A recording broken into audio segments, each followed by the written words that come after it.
It's time to glue your ass to the easy chair. Wait a minute, you're already there. This is the Nick and Artie Show. Call 1-800-546-7663. Now, Nick DiPaolo and Artie Lang.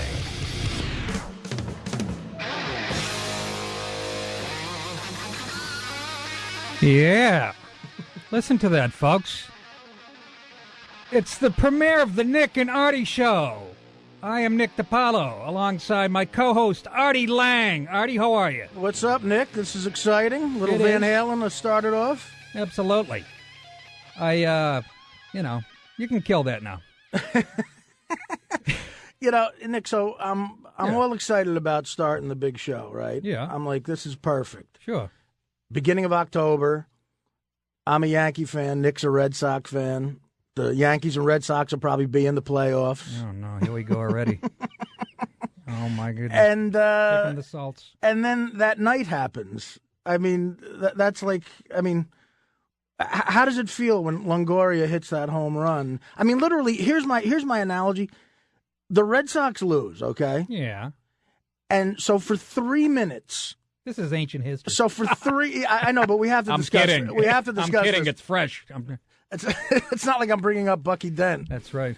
For 3 minutes, everyone in Boston is a Yankee fan. I mean, how does that make it? Well, for 3 minutes, you're rooting for the Yankees. No, it was more than that. We were pulling for you like the night before, too. Yeah, You know but what I mean, but for 3 minutes, you needed us more than anything in the world. I know. And so, as a Red Sox fan, how does that feel? Well, I just want to know. It's not like I was sitting there in my Yankee pajamas. You know? I didn't know you had Yankee I got to be pajamas. honest with you. I'm like one of those, Irish kids that grew up 3 minutes from Fenway. I was like, no. If we have to go down, we have to go down. I don't want the Yankees. You don't want the Yankees. You didn't care. You don't want the Yankees to win. No. There's no way to root for I them. wish I could say that, but that wasn't the truth. I was praying. But you keep talking about Longoria. Everybody keeps talking about Longoria's home run. Well, it did end it. Well, it did end it, but he wouldn't have got up to the plate if the guy Johnson doesn't hit that home run to extend the game. Nobody talks about that. Guy was down to his last strike, one strike away. A lot of crazy stuff happened. And Longoria doesn't see the plate if that guy doesn't. It reminds me in 1986 of the Mets. Right. Everybody blames Buckner for the ball through the legs. Yeah. When really, I still blame Gedman for a pass ball that went by his left ear. He must have been smoking hash that night. I think Stanley threw a wild pitch. You think Gedman should have had that? It was like right by his ear. He was like moved and he had the reflexes of like Meg Ryan on that play. Believe it or not, I hate the Mets so much that I was rooting for the Red Sox in that. How did it feel to be a Red Sox fan? No, I hate the Mets, and I hated that Mets team so much. I was rooting for the Red Sox, and that was just. Plus, I had bet the Red Sox big. Now the truth comes out. Yeah, if the Red Sox lost, I wasn't going to be able to go to community college. And I didn't, and so I'm sitting here with you now at 10 a.m. I have never. I was just sitting there. As much, we've had 2 World Series in the last 8 years and stuff, and you're like, this will bounce off. But it was like cancer of the bones. It was just I couldn't believe Papelbon comes in, he's throwing smoke, makes a couple of guys look silly, then gives up that double, and I'm like, here we go. Yeah. And sure enough, and then Crawford. On that fly ball, that final ball that scored the winning run. It's a play he makes in his sleep when he's in Tampa. You're right. When something bad's about to happen to the Red Sox, it's like signs start happening. Like even in '86, like Gary Carter got a single, and Kevin Mitchell got a single, and it's like, and Keith Hernandez was drinking a beer watching the game in the in the clubhouse. Which is one of my favorite things of all time. But I think the Red Sox historically do well the first 10 years of every century. Oh, I know you're going to say that, you dirty son of a... So rotten. For 8-year-old Red Sox fans right now, the hell is already starting. Like Longoria has started the hell that you've been going through forever. These kids are going to have track marks in their arms by 8th grade, just like we did. I did too, and we won. So it shows you what my home life was like. Yeah. But the Red Sox really are like a Greek tragedy in a lot of ways. And look, and to tell you the truth, I don't want to see. In the playoffs, as a Yankee fan, I want to see the Red Sox. Yeah, I would too. What with a team that was 5-20 in the And the last few weeks of I'd like to see the Sox come too if I was a Yankees fan. Although, at the same time, the Red Sox, what were they, 8-0 against the Yankees in the beginning of the year? Well, it was better than that. We were 11 out of 14, I think. Yeah. So, but that wouldn't have happened, I'm telling you, even if they got in. Right. They were playing so bad, Artie. I just happen to have some free time on my hands, not doing comedy, watching them every night in September. And they were playing. Some nights they were throwing the ball around like it was like my niece's little league team. It was just embarrassing. I couldn't believe it was like the fix was in. Ground ball. I remember a couple weeks ago, guys on first and second, ground ball to Scutero at short, right? And Aviles, the third baseman, isn't covering third for the Force. Right. That's something I did like in little league. Right. He's standing there, spacing out. And who gets blamed? Francona. Yeah, well, that's the horror of all this. The this. most ridiculous thing ever. It's the world we live in. It's sad, isn't it? I always thought to myself during that 86-year drought. Yeah, exactly. Exactly. That 86 years of hell, that whoever the manager was for the Red Sox when they finally won the series would just be manager for life. You just go, look, and then he does it again in 07. And has like a winning record against the Yankee. What more do you want out of the guy? And you're right. The players, in my opinion, are more to blame than Francona. Well, Epstein came out and said that. He goes, we're not blaming Frank. Everybody knows it wasn't his fault and stuff. Everybody always does that cliche. You can't fire the whole team. Why not? Let's try something new. Get rid of everybody. Never mind those contracts. They tear them up when they have a good year, don't they? So let's do it the other way around. But he said he couldn't get through to the players, and it looked it. The last month of the year, I didn't see any urgency. I know, Adrian Gonzalez can't run, but he looked like he's moping when he hits a ground ball. Well, he also can't speak English, which makes it tough to get through to him. Ortiz. Or maybe he speaks English, broken English, I don't know. They just look slow and unmotivated. So I love to know what was going on in the locker room. And there's all kinds of rumors now, boss. I was talking to my dad last night, and they said, Euclid might have had something to do with the locker room having not any harmony. Or really? Who knows? That could be just somebody, See, I don't believe stuff I don't need that. Especially Euclid, I don't believe. I don't believe stuff like that ruins a team to the point where they blow it that bad. No, exactly. A fly ball and you dub it. What's that got to do with you fighting with the guy next to you over your bottle of Pert he stole out of your locker? I mean, the Yankees in the late 70s fought more. I'm going to bring that up again. Remember in 78, the Yankees? I was out of town. And they fought a lot, too, yet they came back from a 14-game deficit against the Red Sox and beat them as well. Yeah. So, and Larry Lucchino, again, I'll show you my forearms. This is the needles I used. You're familiar with this. Then Larry Lucchino, one of the owners or whatever, right. Apparently I heard his name come up as far as a problem, with Francona. Who knows? Now Epstein, the headlines today, Epstein, 50-50 chance of him leaving. Yeah, how do you get rid of a guy like Theo Epstein as well? It look, it was a horrible, horrible thing that happened. Yeah. And I guess so people are out for blood, but what they're doing is wrong.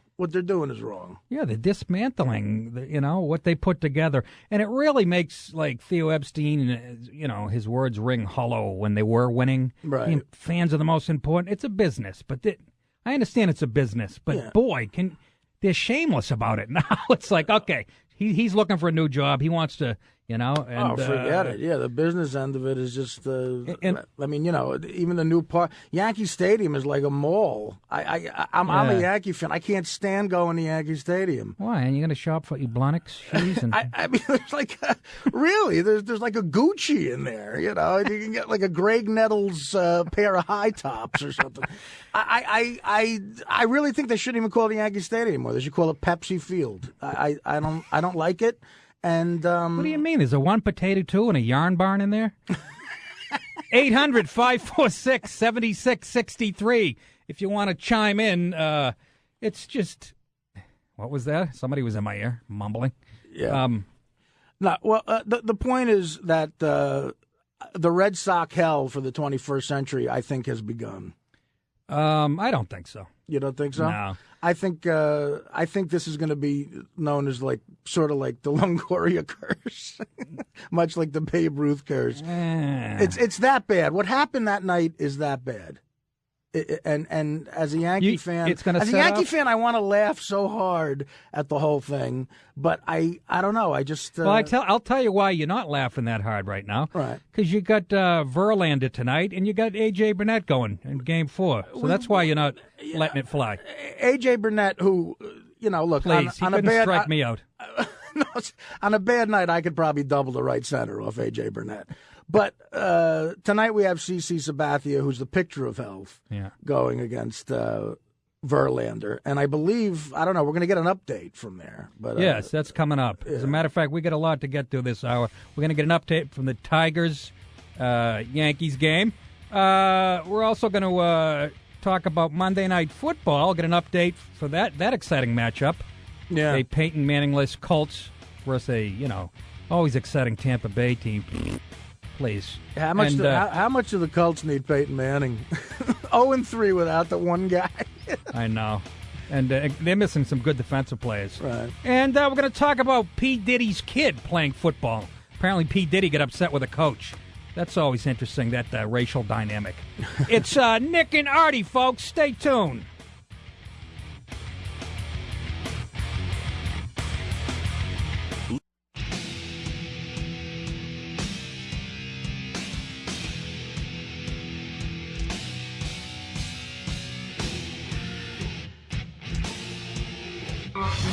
Yeah, they're wearing tights.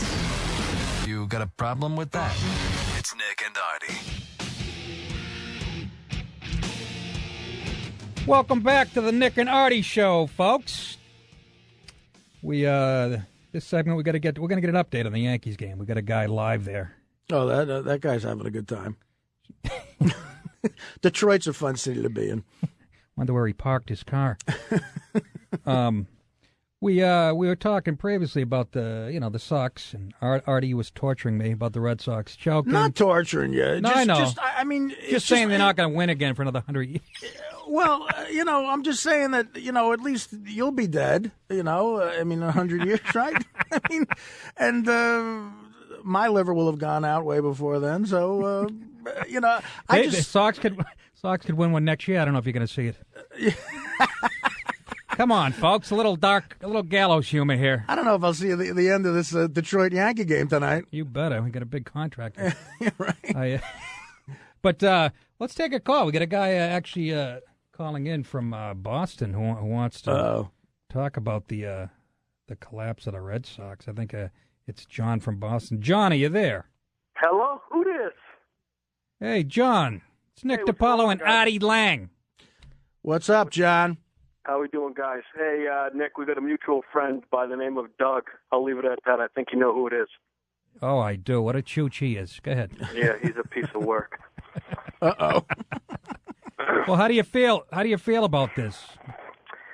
I feel it's very, very sad. And I'm from Boston, and I'm a huge New England fan. And I got to agree with Artie. We're in store for some trouble. You think so? The curse is back, is what you're saying. I wouldn't say a curse, but who are we going to have manage? There was no chemistry in that clubhouse all year long, especially in September 7 and 22. All right, you're contradicting yourself. You're saying we're in trouble now, but you're saying there was no harmony in the clubhouse. So maybe a new guy. In trouble, and there was no harmony in the clubhouse. I think they got a lot of fixing to do, and I don't think they're done. I think Theo's next. Yeah, he's talking. It's 50-50 whether he goes somewhere. I agree with this guy because I think Francona knows what he's doing. Whoever gets him as a manager, absolutely, is going to be lucky as hell. Nobody's disputing that. Harmony in the clubhouse. All right, this guy's right. Who are you going to get? I mean, who's going to? So what are you guys harmony? saying? Francona is the only one that can handle this team on the face of the earth. Really? Hopefully, Tony La Russa, maybe. Hopefully, well, what's going to get him there? No, why not? Listen, his contract's up. I love Artie, and we hate to agree with him and the whole Yankee mentality. It is what it is, Nick. Okay? Yeah, but listen, Francona has the best record in franchise history. I love him. I'm not... Yeah. I love him. I mean... But this He happens... didn't exercise his options, or he chose not to come back. I mean, what is it? That's a contradiction. I don't know. No, he said he couldn't get through to the players, and I'm look, we're in New York, but I heard Larry Lucchino had a problem with him. I don't know. Depends what you want to believe, you know. But I find it hard to believe, and I love Franco. I'm crushed that he's gone. Right. But come on, let's not act like there aren't, you know. He should go to the Cubs, and then if he wins with the Cubs, yeah, then he's like the Lou Holtz of pro baseball. Goes around and fixes teams. Thanks for the call, Johnny boy. Say hi to Doug for me. Whoever Doug is, sounds like Doug is a dangerous guy. I think I know exactly who it was. Right. What was that? Okay, we're gonna. I think we're gonna go to the Yankee game, and the last I heard, it was 2-2, and I'm scared. Actually, as a Yankee fan, I'm scared. This is a big game, man. They lose this, and we're in trouble. Yeah. We're gonna go to who? Denny Camp. Denny Cap. Denny Cap. Denny. What's going on? Bottom of the fifth inning here at Comerica Park, and the Tigers have a 3-2 lead. Right now, CC Sabathia has to feel good that his Yankees are just down or on an awful start to this game for CC, who walked 5 batters in the first 3 innings, but got the pitcher's best friend a double play ball in each of those 3 innings to limit the damage. And in 1 inning, had Miguel Cabrera at the plate with the bases loaded and nobody out, and got Cabrera to ground into a double play. It scored the tying run at the time. Tigers just took the lead here in the 5th inning on a double by Ramon Santiago that scored Brandon Inch. Brandon Inch has scored 2 of the 3 Tigers runs. He's been a utility third baseman since they traded for Wilson Betterman, and he has been effective against Tabasco over his career tonight. Double and a single, and 2 runs scored for Brandon Inch. He's probably the player of the game for the Tigers if it wasn't for their starter, Justin Verlander, who got tagged for 2 in the first inning through 22 pitches in that first inning, but he's come back strong since. In fact, Artie, the last 4 Yankees he's faced, the 6, 7, 8, 9 spots in the Yankee lineup, he's struck out. He's really found a rhythm here the last couple of innings. We have just wrapped up the 5th inning here at Comerica Park. The Tigers with a 3-2 lead as they head to the top of the 6th with Verlander taking the mound. He's thrown just 59 pitches in 5 innings as we head to the top of the 6th at Comerica Park. It's 3-2 Tigers. Hey, Denny, quick question. What has A-Rod done tonight? I'm sorry, it's hard to hear you. One more time? What did A-Rod do so far? Alex Rodriguez ground out to short and a walk, which was surprising. He walked on 4 pitches from Verlander, but that's what set Verlander off on the side rate of 4 strikeouts in a row. In fact, since that 4-pitch walk to A-Rod, Verlander's retired the last 5 Yankees he's faced. Yeah, but I think A-Rod got an RBI on a ground ball on a fielder's choice. So the 6-3 fielder's choice in the first inning. He and Granderson had the RBIs for the Yankees so far. Granderson tripled, right? Sorry?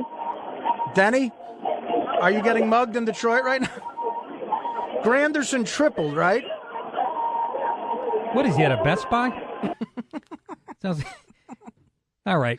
We got what we wanted to know. Yeah, no, right? Thank you, Denny. That's bad news. Verlander is settling in, and this is a big game for the Yankees, man. They got A.J. Burnett going tomorrow. Oh, man. Let's face it, you got to win tonight. I think we got to come back and win tonight. Absolutely. The Yanks are in trouble with 3-2. And if they lose, you know what happens? Girardi's gone. Girardi's gone. Steinbrenner boys are gone. And we bring in Francona. And you bring in Francona. They were, that's funny you mentioned. They had mentioned Joe Torre.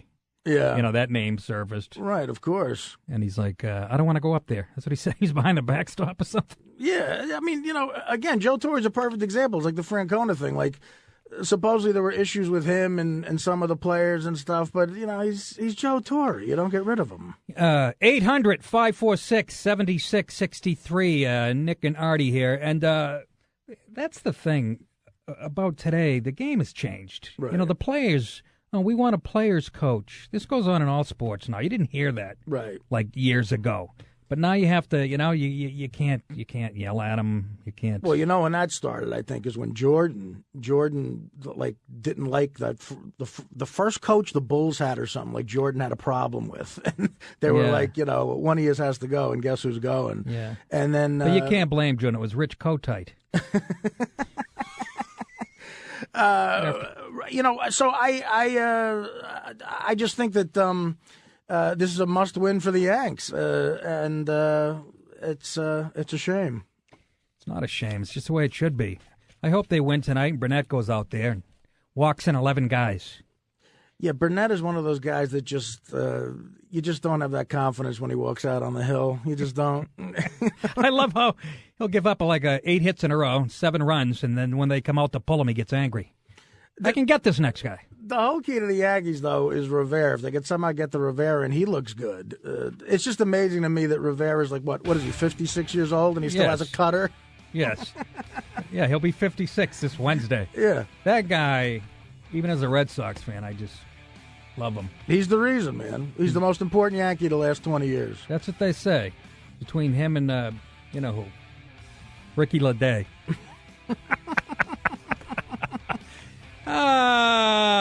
So between him and Pat Kelly. We got more coming up, folks. Nick and Artie, we're going to talk about some football, get an update from Monday Night Football, and I think the officiating stinks, and I'll tell you why. It's the Nick and Artie Show.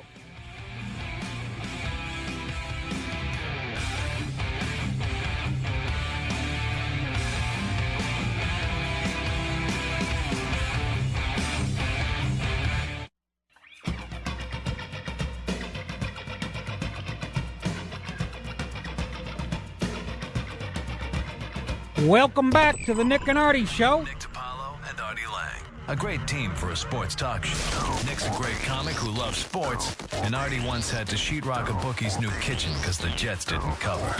The Nick and Artie Show. Yeah, that's actually true.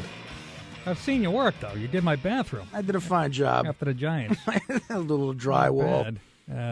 Speaking of football, we're locked in a studio here with no television, so usually would be planted in front of the TV watching Monday Night Football. There's 2 TVs in the studio. Neither one of them work. We live in an age where, like, you could be in Thailand and you could watch episodes of Modern Family on a phone. Yeah. We're in New York City. We have doing a sports show. We got a test pad in Sterlington. 2 televisions that don't work. Although I got to be honest with you, the matchup wasn't exactly making me drool. A Peyton Manningless Colts Tampa team that puts me to sleep. See, I stopped gambling because I had to stop doing everything, unfortunately. And I don't know what the line was on this game, but. Yeah, it just if the Colts continue like this, to me, Peyton Manning has to be the most valuable player. How could he not be? It's the. I mean, I know they have some defensive big ones. Yeah, couple of good guys. Bracket. Still, without Peyton Manning, they're 0-3. Last year, they're in the Super Bowl. They're going to turn it around. They'll be 6-10. You think so? No. They got this guy Painter going. I saw him in the preseason. I remember thinking he wasn't that bad, but then after watching him another quarter, that's what he should be doing, painting. Let's go to we got a guy actually down at Tampa. Leo Haggerty is going to update. He's at the stadium right now. Leo, are you with us? Gentlemen, how are we doing tonight? We're hanging in there, Leo. What's is this matchup as boring as it sounds? Is it a good game? We have no idea. Fill us in. I'll tell you what, it's brutal to watch. And again, the reason why it's brutal is you got a Peyton Manningless Colts against a very young Buccaneers team. And again, it's a typical young team. They're playing to the competition. They made bad penalties. They were playing Canadian at the end. They had 12 men on the field. negated the field goal. So it was, and the Colts guys, I think they're the leading candidate in the Andrew Luck sweepstakes because I'll tell you what, 2-14 is the best I see them because not only are they decimated with Peyton Manning, but Brackens is out. They carted Greg Foster off. His foot was, going the wrong way. I mean, it's a horrific injury to Greg Foster. So it's not a good day. But again, the Buccaneers, 9 penalties, 64 yards. A very young team playing up to the competition. I expect this to be a field goal either way. Colts either win by 3 or lose by 3. Well, good. I'm in a pool. That'll do it. What's the score right now, Leo? It's 10-7 Colts. They started off with an Adam Vinatieri 45-yard field goal, and then Curtis Painter, who no one knew this guy until he shows up tonight, 87 yards. It's not Tom Brady in there, that's for sure. And, one of my ex-girlfriends Cindy Brady. Yeah, he told me about Tom Brady, desirable as well as functional. I tell you, that's the greatest description of Tom Brady I ever heard. But, Painter throws it 87 yards to, Pierre Garçon. It's 10-0 Colts, and that woke up the Bucks. They go 51 yards, Freeman with a 1-yard sneak. And, to be honest, it should be 10-10, but the Bucks get stuck without a timeout. Mathis gets a sack. They can't get the field goal team. They get the field goal team on. They can't get the other team off, and they kick the field goal, and they called him for Canadian. You know how that is. Yeah. Well, first of all, the best description of Tom Brady I've ever heard is model looks with a nice ass, and I think we can all agree. Guys, I don't think a man can describe a man like that. That's why I had to preface that by saying it was one of my ex-girlfriends. Apparently, you don't watch Glee like we do.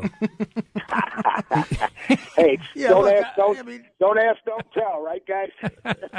Yeah, I mean, listen, I'm pretty sure I'm straight, but the guy's a good-looking guy. Let's face it, Changes his hairdo more than my mother does, though. Enough. He looks good in a Yankee hat too, Nick. If you see pictures of that, yes, sometimes. I did see that. He was trying to hide his Dorothy Hamill do.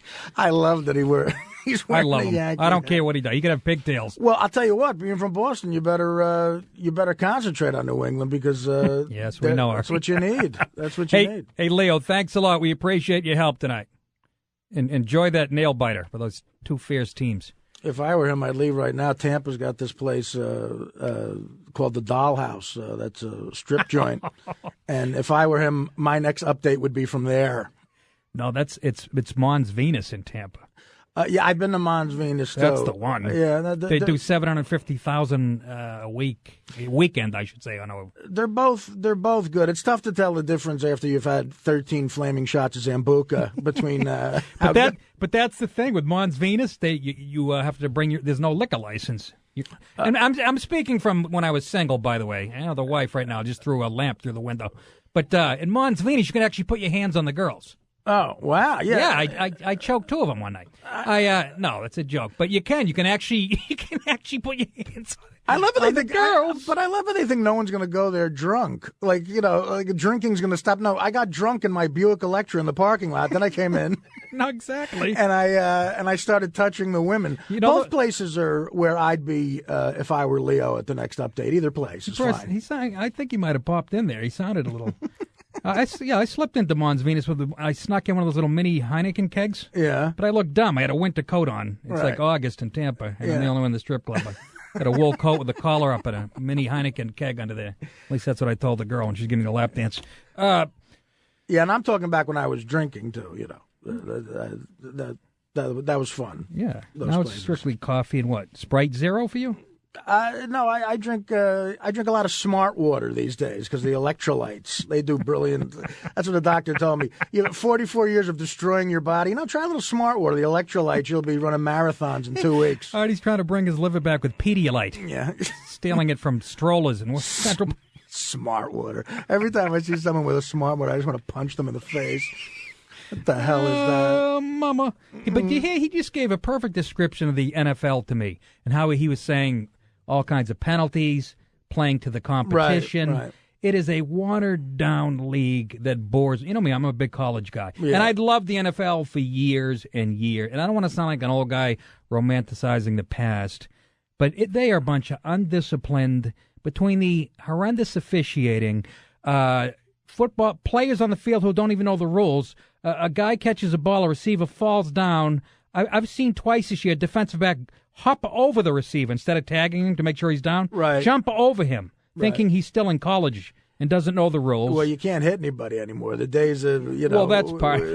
But that's not what I'm talking about. Yeah, but I don't know. Like these guys it's horrible. These guys Artie. are It's watered warriors. down. These guys are warriors. I'm not holding that against them. The level of hitting and violence is better than it's ever been. Right. I mean, and that's why they're coming up with these rules. But I'm just saying, they're so undisciplined.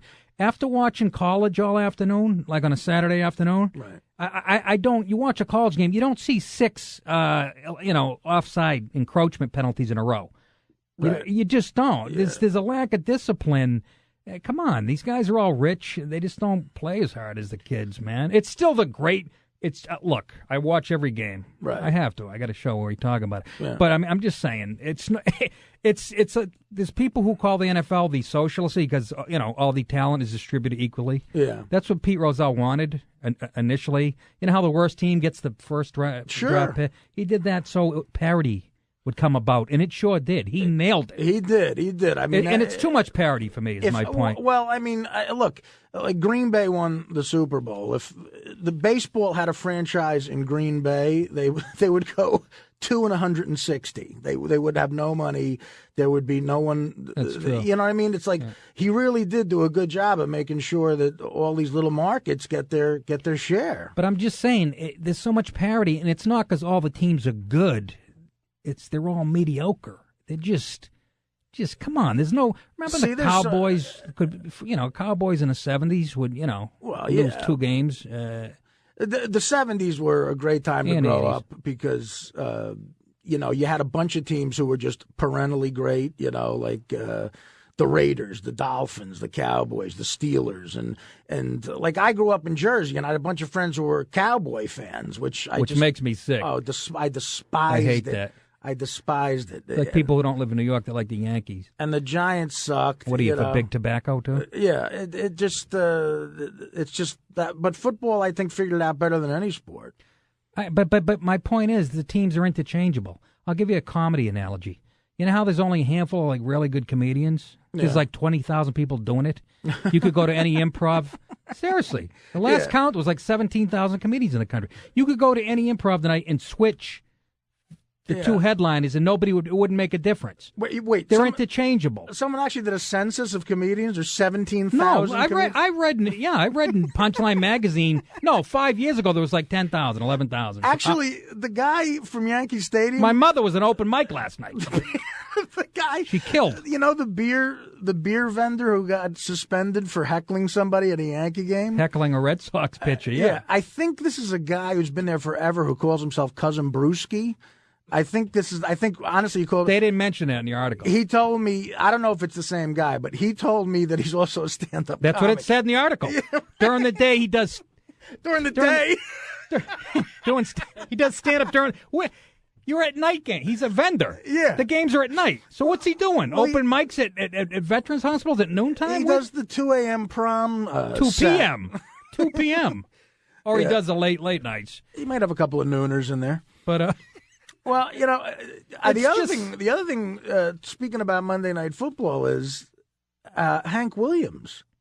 The Hank Williams song was not played for the first time in I don't know how long because apparently he called Obama Hitler or something. He was comparing John Boehner. He was on Fox and Friends, right? And said Fox and Friends, which I love. Yeah, it's a terrific action.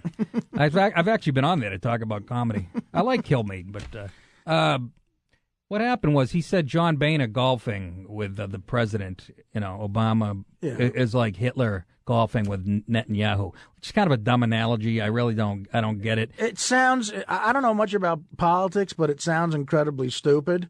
And when a country singer starts talking politics, it's like, I admit I don't know anything about politics, but if you're going to bring up the president's name and Hitler, you don't think same sentence, right? But Artie, you just said you don't know nothing about politics.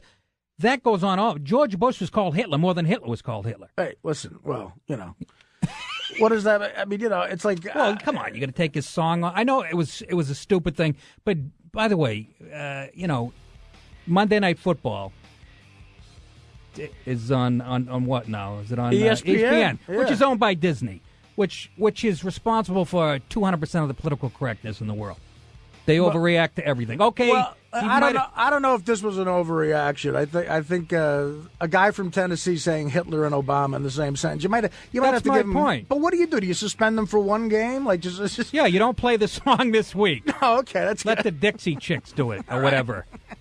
But it's a dumb thing to say. But I'm saying that's not the first time. And it just Disney and ESPN, they overreact to everything. But it doesn't. Like you said, it doesn't help. He's a Southern guy. No, being from Tennessee doesn't help that. Yeah, you can't, I don't know why they hold that against you, but... Obama's like Hitler. Doesn't sound good. It's the Nick and Artie Show. If you'd like to chime in, 800-546-7663. We still got to get to P. Diddy's kid. We'll be back.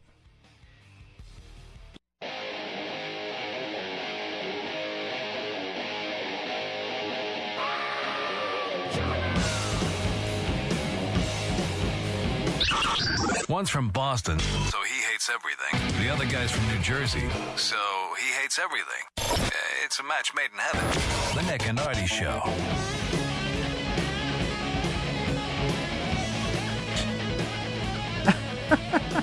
Welcome back, folks. The Nick and Artie Show. Apparently we hate everything. Yes, that was a pretty good description. That's the Northeast in general. Yeah. You and I travel the country. Yeah, I know. Miserables up here. Yeah. I love it. Never wouldn't live anywhere else. 800-546-7663 is a quick segment, Artie, but I still want to talk about the officiating. Yeah, now what's your problem with this? Oh, my God. In both college and pro. I think I know what you're going to talk about, but... Do you? You should. I just told you at the break. No. No, but go ahead. Because... Well, look, the refs, I'm just tired of this. They used to, throw a flag. The ref would throw a flag down. Right. The ref would walk over, look at the camera, go holding, march off the penalty. That was it. Now they throw a flag, 8 of them get together, not even on a controversial play. Yeah. And they have a huddle. They don't even tell you what the initial call is yet.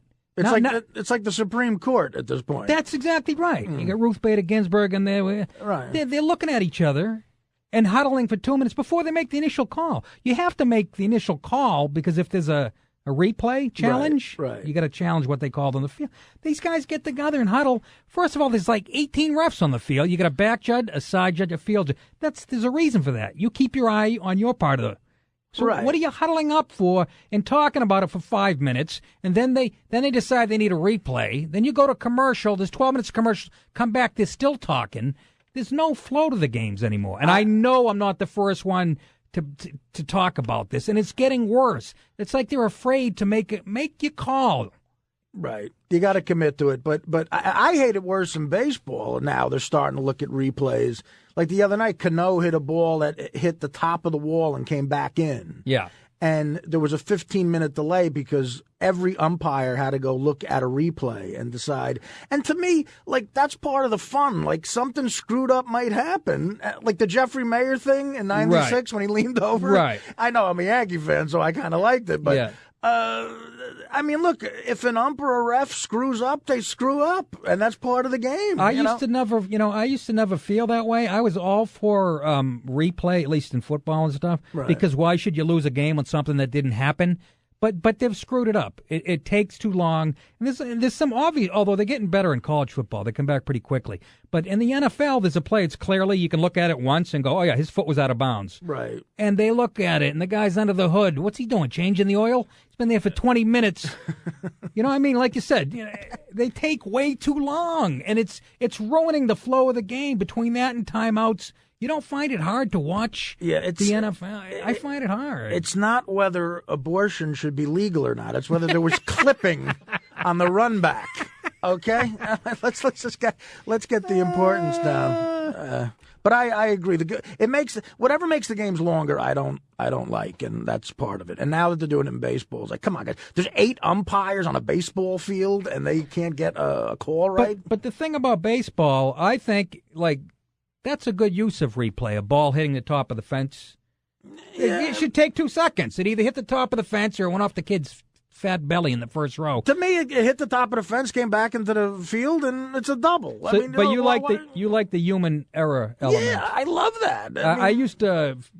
But what if you don't mind if the Yankees lost on, let's say, a ball that somebody for the Orioles hit and it didn't go out? You wouldn't mind it cost the Yankees a game? Well, you didn't put it that way. No, of course I'd be pissed, but I'm still overall I would prefer not to have the replay stuff, especially in baseball. And you're right, in football it's getting absolutely retarded with that. Yeah, can we take a quick call from Aldo in Chicago? He wants to talk about Hank Williams. Hey, how you guys doing? Aldo, real quickly, we're against a hard break. Go ahead. Hey, I just thought that the whole Hank thing, he deserved to be fired, and I hope that ESPN never plays the song again. They should update it, have some new talent, and I love what you said, Nick. They should have the Dixie Chicks do it. Let's go to the left wing side of things. Yeah, I know you're a typical Chicago Obama caller. I could. Let me introduce you, sir, to a thing called sarcasm that Nick was using when he mentioned the Dixie Chicks.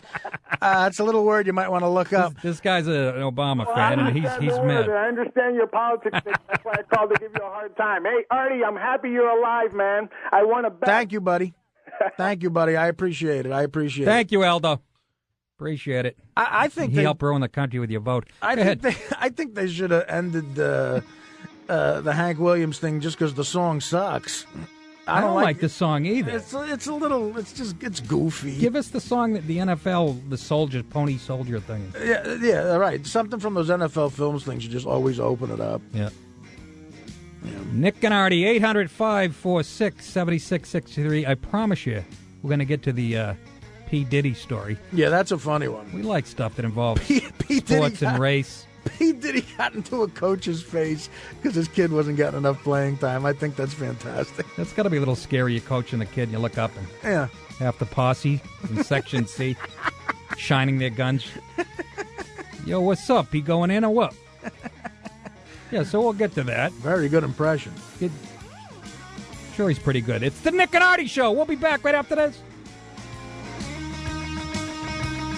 These guys never stop. You won't believe what LegalZoom is doing now. For nearly a decade, LegalZoom gave you an affordable way to legally protect yourself, your business, and your family. Nearly 2 million people used LegalZoom to make a will, start a business, and take care of their other legal matters. 94% of them would refer LegalZoom to friends and family. How do you beat that? You had guidance from an attorney at no additional cost. So what's their secret? Technology that makes the process more efficient. And it's not just any attorney. You'll have access to a helpful attorney licensed in your state. Get answers to your questions and peace of mind. For wills, living trusts, LLCs, and more, with help from an attorney, go to LegalZoom.com. LegalZoom is not a law firm and provides self-help services at your direction.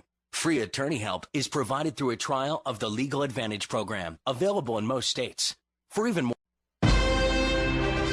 And now, the radio program America has been waiting to hear. The radio program that answers the question. Hey, what's the matter? The TV broken. It's Nick DiPaolo and Artie Lang. The Nick and Artie Show.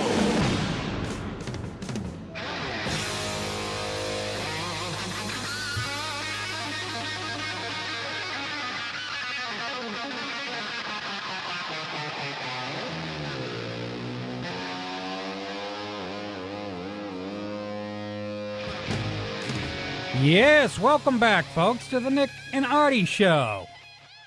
I'm Nick DiPaolo. That's Artie Lang. What's up, buddy? A lot. Yeah. P. Diddy getting in the face of his son's high school coach. This is a great story. 800-546-7663. So, what happened? I guess P. Diddy's kid plays for some college. First of all, I thought P. Diddy was like 28. He's got a kid in college. I didn't know. I didn't know that. But his kid plays for Iona or something. No, wasn't it a high school? No, Iona Prep. Yeah, right. Yeah. And the coach of the team apparently took P. Diddy's kid out of the game. And P. Diddy got in the coach's got up and said something to the coach. I don't believe it. That doesn't sound like a rapper behavior. So now, if you're the coach, are you? I mean, what? How do you react to that? Are you? It's not like just a regular parent. First of all, it's this huge celebrity who's got a lot of power on a lot of levels. I know how I react. Yeah, you know, I'm not buying any more of his music. Yeah, exactly, and you know, I don't know. Like, to me, the guy has been at the scene of at least one murder. We know that. He got arrested for having a gun in a club with J-Lo that one time or something. Was on trial for that or something. He's trying like to up his street cred, yo. Right, exactly. Okay. Yeah. And then I think he was arrested or accused of hitting a guy with a bottle of champagne in the head. Yeah, but he paid for it. Right, okay. So if a guy like that comes up to you and you're the coach, do you put his kid immediately back in? I might think about it. I might go, all right, what else you want me to do? You want Lil' Kim to play tight end? I mean, it's just, what do you do in a situation like that? I don't give in. I've had enough of this. You don't give in? No, I don't. I'll tell you what I don't do. I don't sit on my porch at night and have a nice cup of iced tea. Escalade goes by and something might go down. You know what I'm saying? Well, no, it's like you said, like that episode of The Sopranos where, what is it, Tony's kid or something? Yeah. They go to, you got Tony Soprano when Anthony was playing football. Right. He kept standing up and going, put my kid in. And eventually the kid, AJ gets in, makes a tackle, recovers the fumble and stuff. Right. And you also there was an episode when Meadow was playing soccer. Yeah. And Silvio's there in his Guinea T-shirt. I'm Italian. I could say that without getting in trouble. Right. His Italian/wife beater T-shirt and a pair of nice Hager slacks I think he had on and white dress shoes. and he runs out on the field and he's kicking dirt on the ref shoes because he made a bad call. And I mean, look, we're not suggesting that Diddy is the head of a mafia family. That's not what we're suggesting at all. Oh, you're we're not. Just suggesting that, it might be, you might have to think for a couple of minutes about whether or not you put his kid back in the game. The other thing is, what the hell is P. Diddy's kid doing playing football? Like, why not just be a billionaire? Why risk blowing out your knee? And maybe spending billions in a wheelchair, you mean? Yeah, why would you do that? Why would you do anything that's dangerous if you have that much money? Well, the life ahead of this kid is going to be amazing, I guess, yeah. I mean, you got to give him credit for that he's out. Apparently he's pretty good. I'm gonna quote right out of the article. Yeah. Justin Combs started the game's first series because Biaggi, oh no, he took an Italian's place. I don't like where this is going at all. Boy, this country has really gone backwards. Biaggi was absent from school, that's the starting quarter, and missed practice during the week. Justin did tell Iona coach Vic Quararolo, this is right out of this. It's actually New Rochelle or something. He had a bruised shoulder. Justin said his shoulder was bothering him. This is the coach talking, and he couldn't really throw, Cortello said. But then I guess he could throw a lot. It's like a soap opera. Right. But the kid had 3 touchdowns.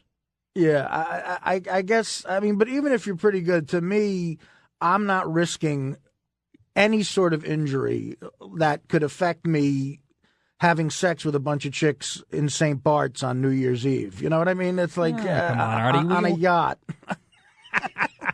I'm just not playing football. I mean, what's a kid? Is he going to get a job, washing windows too, or what? You got a good point. It's not like he's probably not getting chicks. They know who his old man is, right? It would be. I'd have it tattooed on my chest. I'm P. Diddy's kid. Get over here. My point is, what I'm saying to P. Diddy's kid is, be careful, buddy. Really, because we go into the music business, make some more fantastic music. Like, why does P. Diddy have to go down on the field, drawing attention to himself? And I bet you're his kid. I'm not going to say this. Not on the first show. He's going to do an end zone dance crack. But I'm just saying, because he's been around music his whole life, people would interpret that wrong. Right. And next, I'm sitting next to Hank Williams Jr. Yeah. You don't want to do that. Because, I mean, listen. The point is, I think P. Diddy wasn't doing it for attention. I really think he was pissed. But if I'm him, I'm encouraging the kid to just really just do like Hugh Hefner. What's he going to do? Just hang around and... What, smoke weed and get in trouble? No, it's smoke weed and, have fun. I don't know. No, not smoke weed. I wouldn't do that. Got Artie Lang's giving advice, parenting advice. Yeah, well, I got a 10-year-old half Filipino kid in Vegas that I take care of, and that kid needs, every once in a while, that kid needs some fatherly advice. And like once every 3 months, I call him up when I give his mother some crystal meth, like in the alimony. Is he 10? I forgot to get him his gift this year. He is 10, yeah, and he's doing great. I tell him, look, I am making loads of money on the radio, kid. Don't play football. I can guarantee you a beautiful vacation in Seaside Heights next year. We'll be on a rowboat on our way to Belmar. Really? You won't need a ramp to get into the boat either. That's I like the fact, that P. Diddy's kid's playing, and apparently pretty good. And like Snoop. This is what I love about Snoop, man. You know, he started that league, like that youth football league in Oakland. Right. Love him. Yeah. He's out there every day. Well, see, that helps the community. It's like, he's helping poor kids. The Mormon community? No, I mean, but that's, I can't believe I just said helping the community. Which, what am I, on NPR all of a sudden? I know, but I'm just saying that's helping kids out who need money. Like it says that P. Diddy's kid might get a scholarship. Like, what a waste of money that is. I mean, it's just, to me, everything about it is wrong. You don't like it? We disagree on this one. I like the fact that I just wish P. Diddy would stay in his seat and, well, because his kid wasn't started, he should handle it the way my dad did. Just send an envelope over to the sideline. Next thing you know, they couldn't get me out of there. Do we have time to get an update, or should we wait for the next segment? We're going to go back to Tampa. I think, get an update on an exciting game. On that. Let's do it right now. Who do we get out there? Denny Cap or Leo? No, that's Leo Haggerty, Nick. Oh, Leo Haggerty. Leo, you there? I think Leo took our advice and went to Mons Venus. Yeah, Mons Venus. I'll tell you what, we better not go there. But I'll tell you what, that's more exciting than this game. I'll tell you what, though, we just saw a 58-yard touchdown from Painter to, again, Pierre Garçon, and it was another rapper. It was a 58-yard touchdown pass. It really was 59 because he threw it a yard behind the line of scrimmage.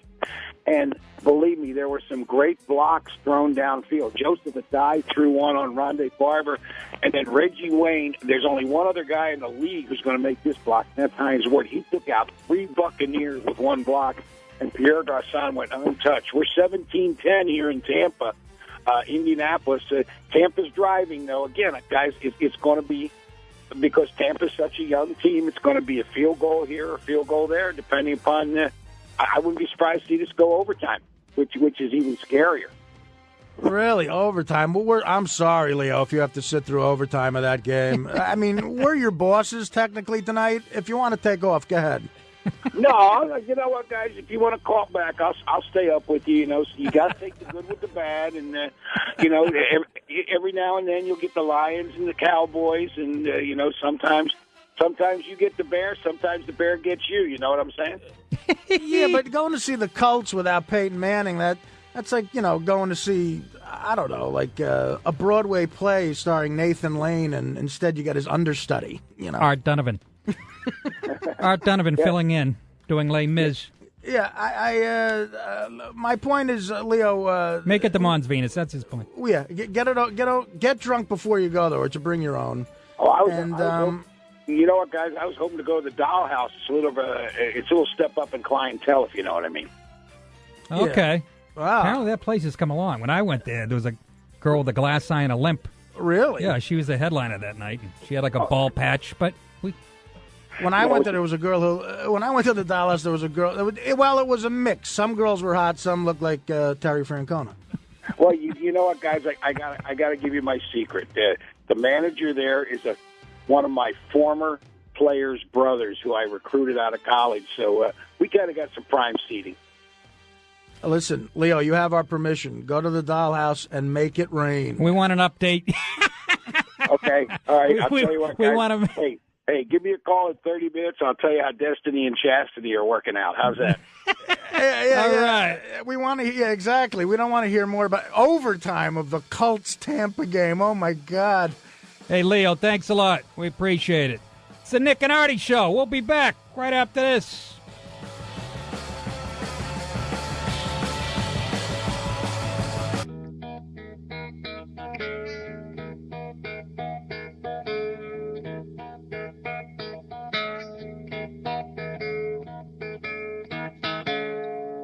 You know him from his razor-sharp stand-up specials, comedy roasts, his own radio show, and numerous cameo appearances. And you know the other guy from his police blotter. It's the Nick and Artie Show.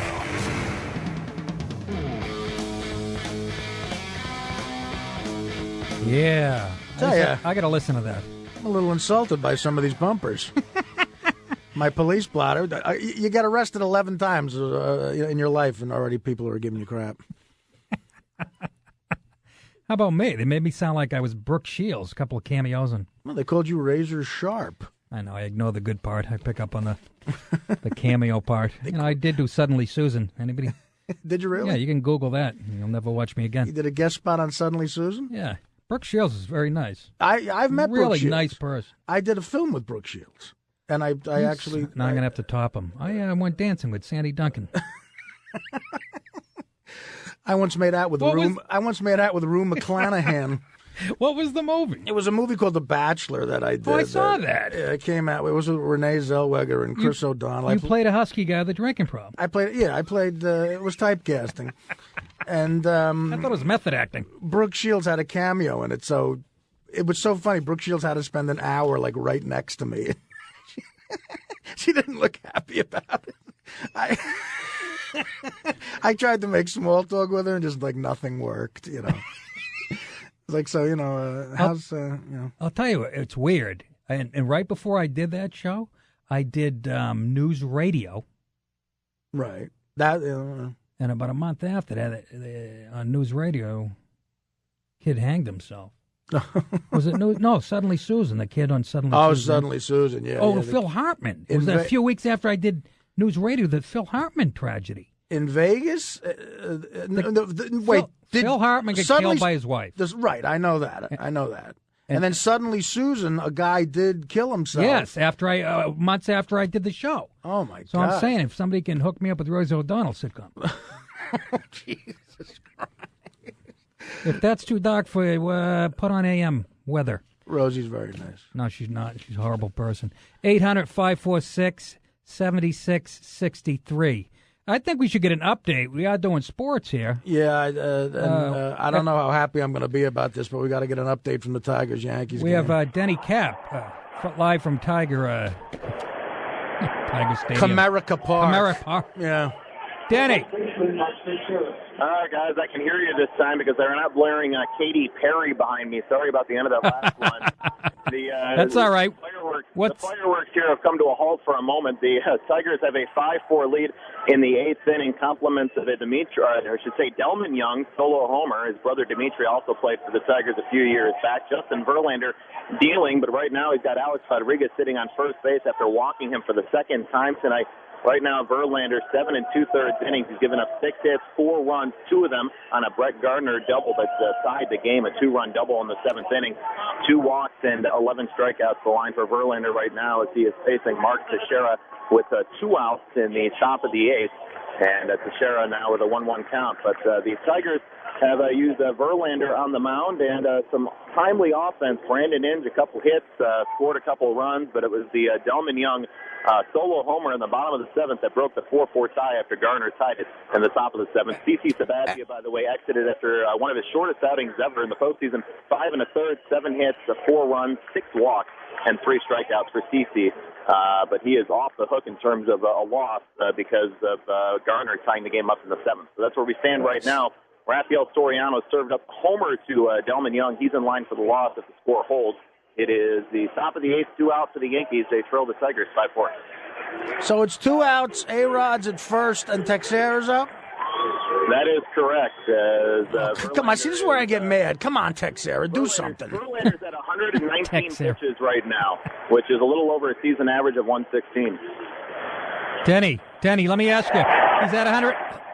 Oh, what just happened? What happened? I can't hear you because the top of the 8th just came to an end. Teixeira popped out. So as it stands Teixeira right now, popped out. The Tigers will take a 5-4 lead into the bottom of the 8th. Okay. Thank you, Denny. Nice work, pal. See, this is where I turn into one of those awful New York fans. If a guy does bad for a little while, I hate him.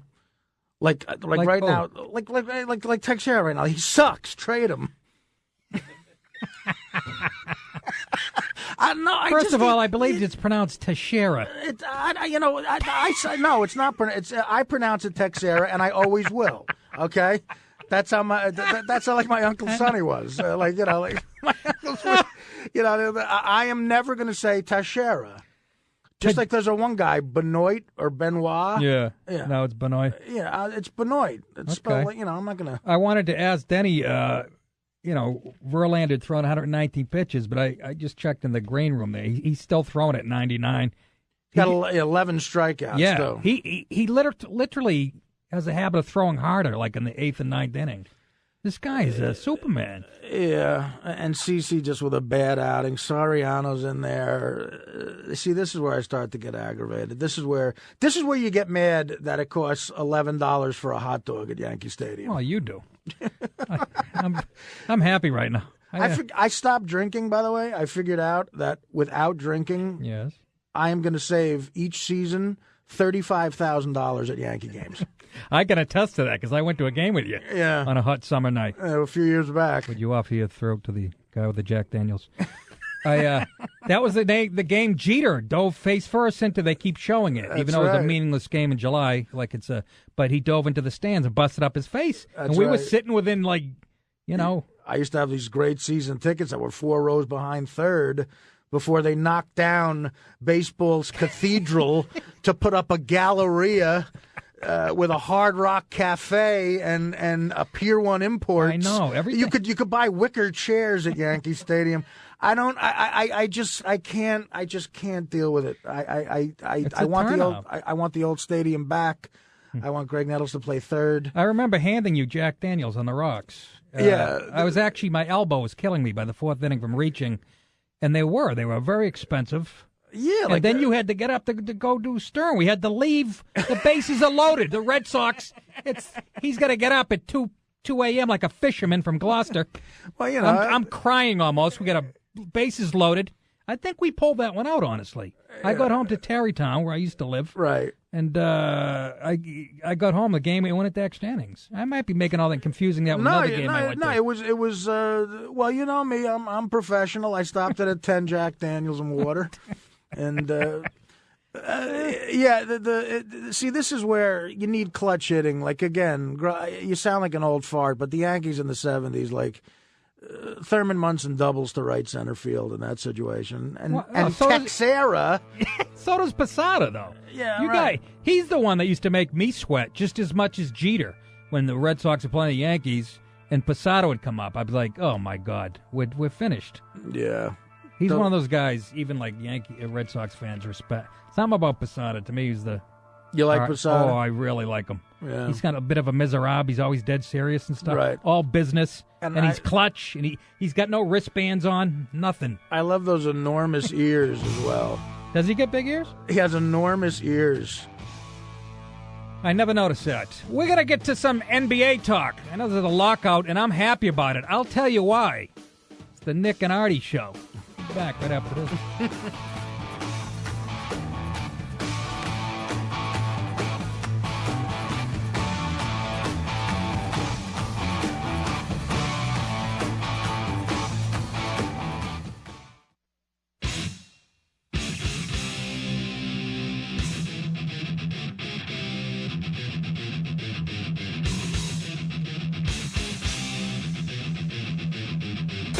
Nick and Artie, they put the sport in sports. The Nick and Artie Show.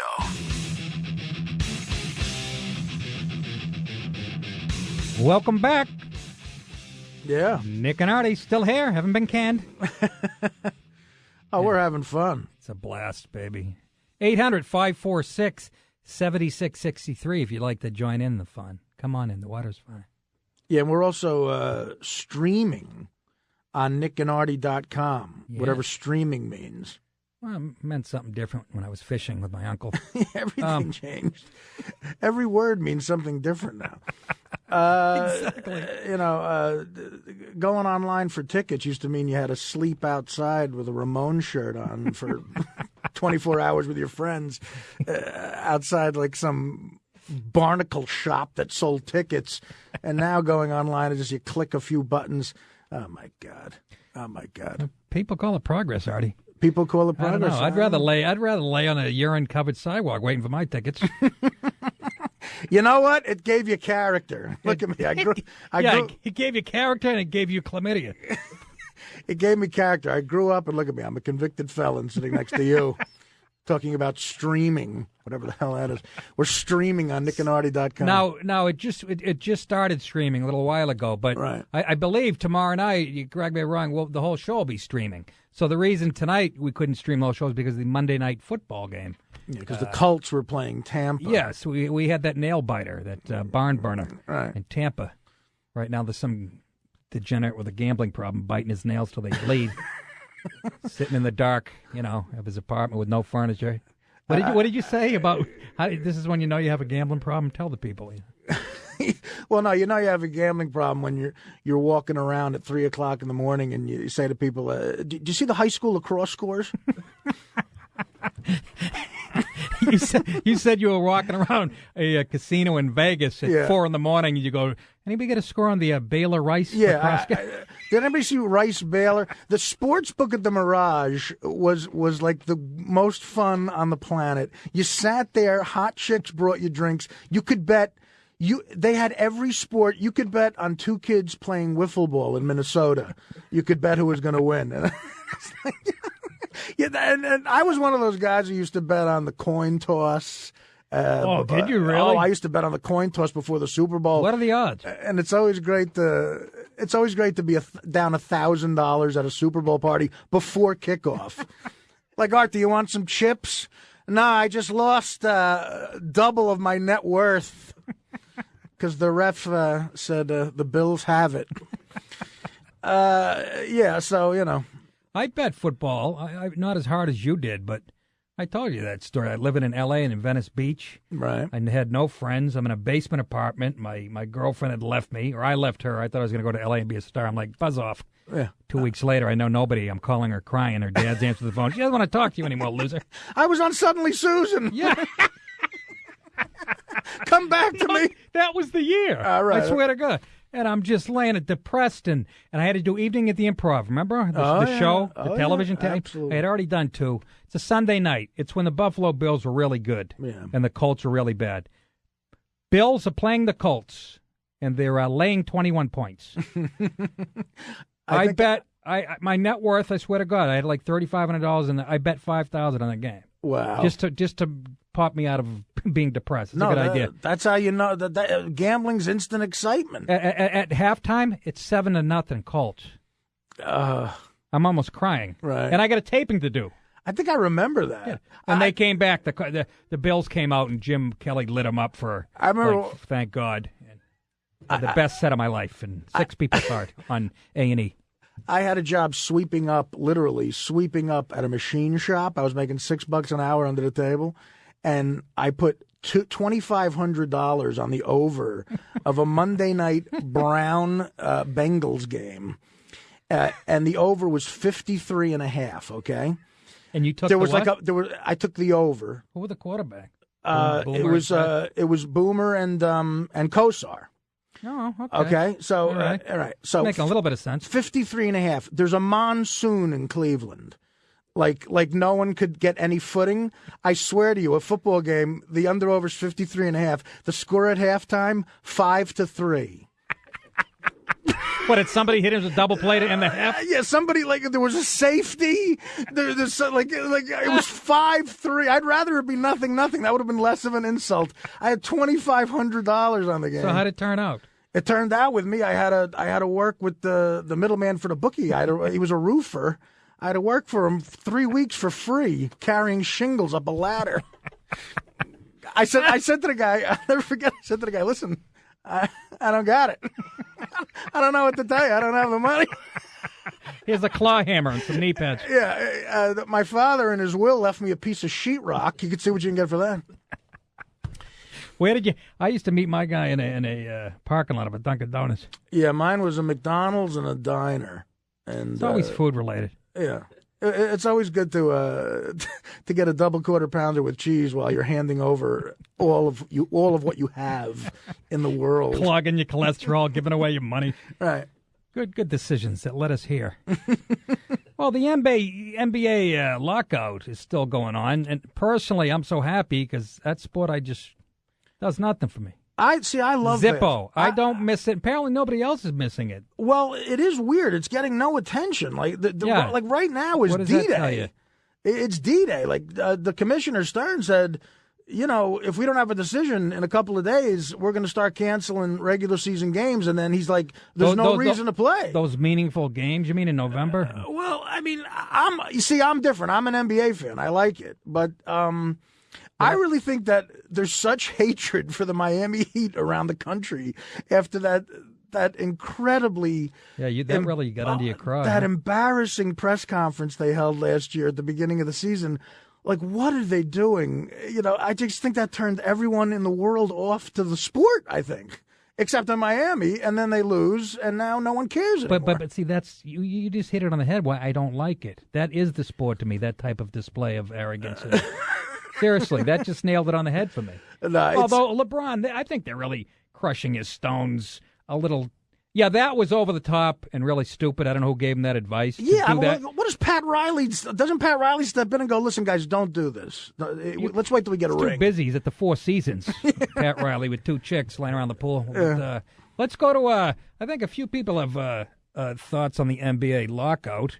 Let's go to Phil in L.A. Phil, welcome to the Nick and Artie Show. Hey, now. Oh, wait, wrong show. Hey, Nick and Artie. Much better than Dancing with the Stars and iPads. So, I agree with Artie with the hatred for the Heat, and I just want to know your thoughts. You already started on your the NBA lockout. I just want to know your thoughts in terms of, do you think the actual season will happen? Because I've convinced my fiance to get a second TV with the NBA League Pass, and I just don't see my dreams happening. What do you guys think?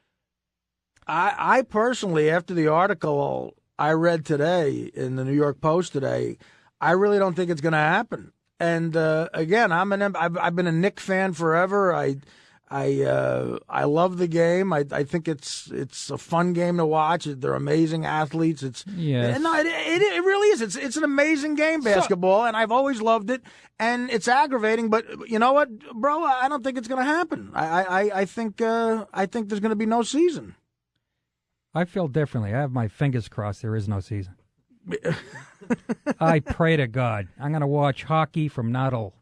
Really? Yeah. See, I'm not a hockey guy. I know, but I'll bring you to a game live. Oh, I've been to hockey games live. I mean... Yeah, but you can't remember. This is when you were... but seeing guys get the crap beat out of them live like that is fun. I'm not going to lie. I understand the whole... And everybody always goes, they're such great athletes in it. Yes, they are. So are gymnasts and stuff. The game has a lot of problems as far as being on TV. Let's be honest, both college and pro. Once again, March Madness, I fall in love with that like anybody else. But why, when it's a 3-point game, this goes for the pro game too, a 3-point game or a 5-point game, the team that's losing has to foul every 3 seconds? There's no continuity. There's no spontaneity. The last 2 minutes takes 40 minutes. There's not. Each team gets 19 timeouts, 20-second timeouts. There's no spontaneity when it should be really exciting. Yeah, well, but the rest of there's spontaneity for the rest of the entire game. At the end of the game, they have to do that to try to win. You're Nick. This is ridiculous what you're saying. I don't even understand it. I don't even know what they're trying to win the game. That's why they foul. I understand that. Does that make for good TV viewing, sports-wise? I think so. You really going to the foul line? You might as well go to the state fair and watch a kid try to win a stuffed animal for his fat girlfriend. You see, you just don't like the sport. Why is it got to be a fat girl? Okay, his girlfriend. I always go over the top of that. I have nothing to hate. Weight challenge broads. No you problem. meant fat with a PH on that. But exactly. You know what I mean? There's no continuity, and it's just those athletes are amazing. Look, they And gymnasts, you're right, are amazing athletes. And I'd rather watch them. You would. You'd rather watch a guy on the uneven bars. Not a guy, a girl. You see those girls? You could crack walnuts on their ass. All right. You'd rather watch what? Look, I'm not going to argue with watching hot chick crack walnuts on their ass. How dare you? I thought I was on serious. That really offended me. I could tell by the look in your eye. You're bummed out. I'm pissed that there's not going to be an NBA season, possibly. I really am. To me, it's just a sign of the times. I am, too. I don't know if I'll sleep tonight. I can't believe. I am so excited. And I'm not saying that sarcastically, because that's the sport I know least about. But you're right. Nobody seems to care about it. It's as if... Well, what does that tell you, man? The NFL is just so popular, and you got college football, playoff. They might care a little bit when baseball's over, I think. They might feel that void a little bit. Right. But I love hockey. My Bruins won the Cup. Yeah. We haven't touched on that. But your Bruins. My Bruins. Yeah, I know. Like I'm the GM. I'm the one who got Marchand. It's Nick and Artie. We're going to argue some more and talk about whatever you guys want to talk about. 800-546-7663. Stay with us.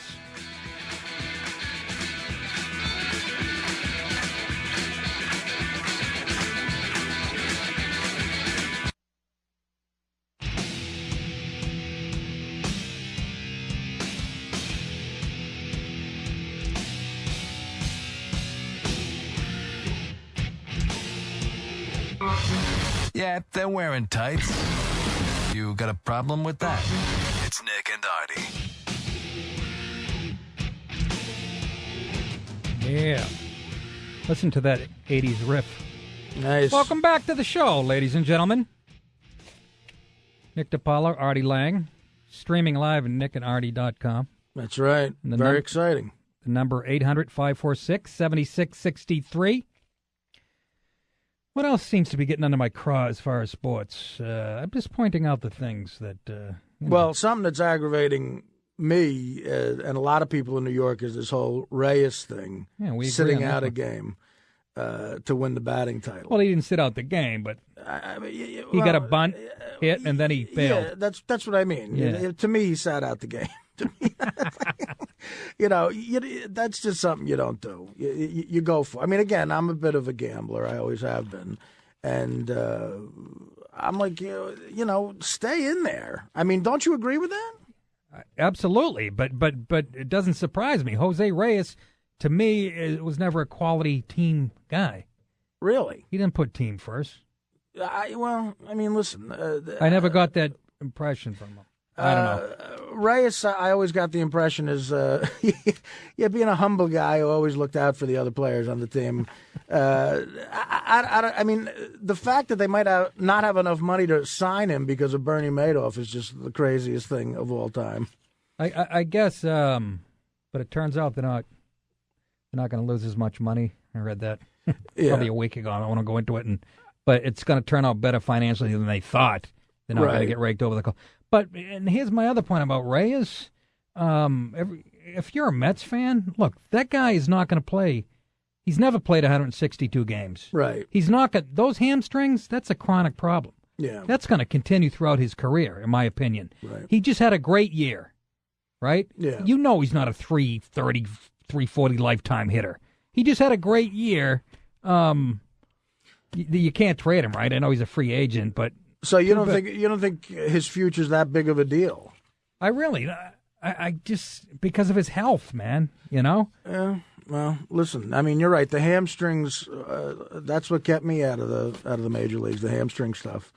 But no, the ham sandwiches, not the hamstrings. No, I don't know. To me, the Mets are just one of those stories in sports that is just sad because of the Bernie Madoff thing.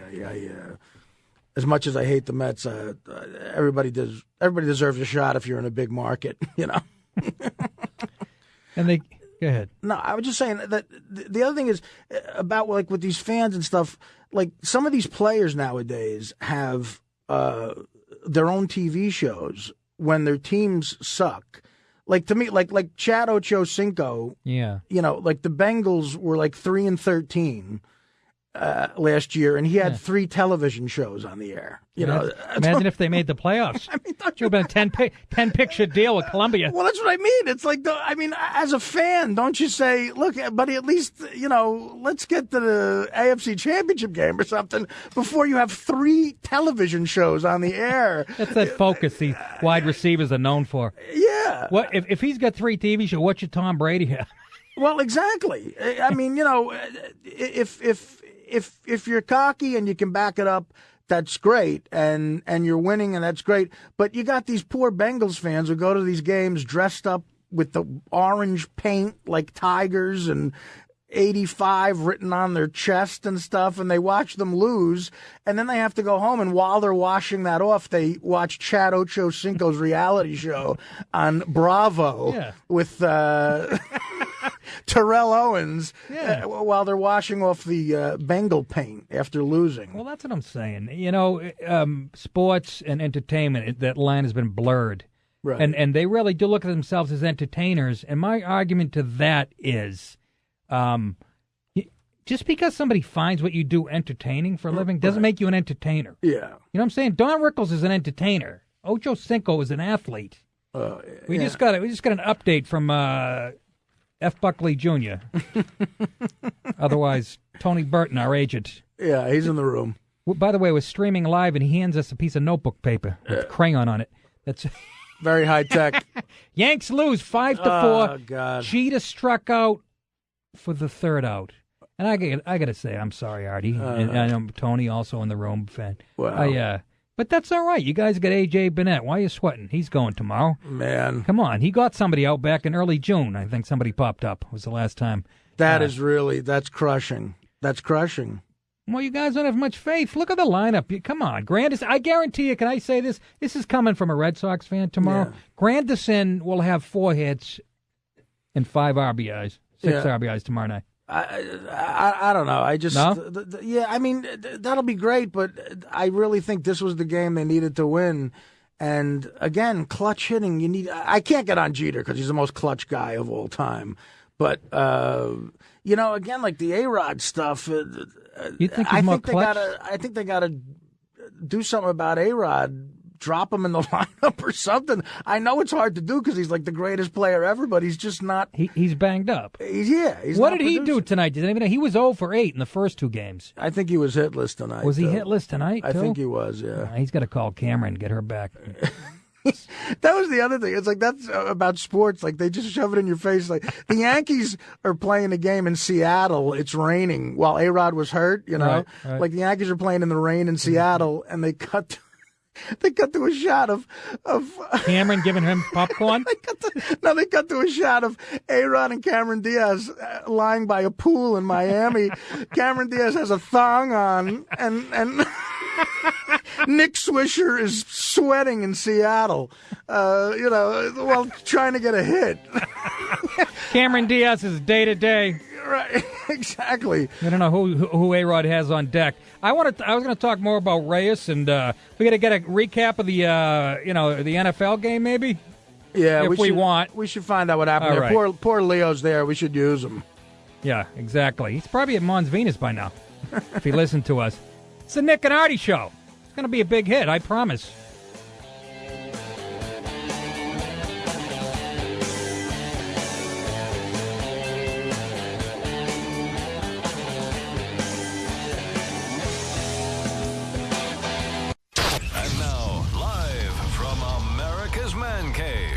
It's a cool, realistic world.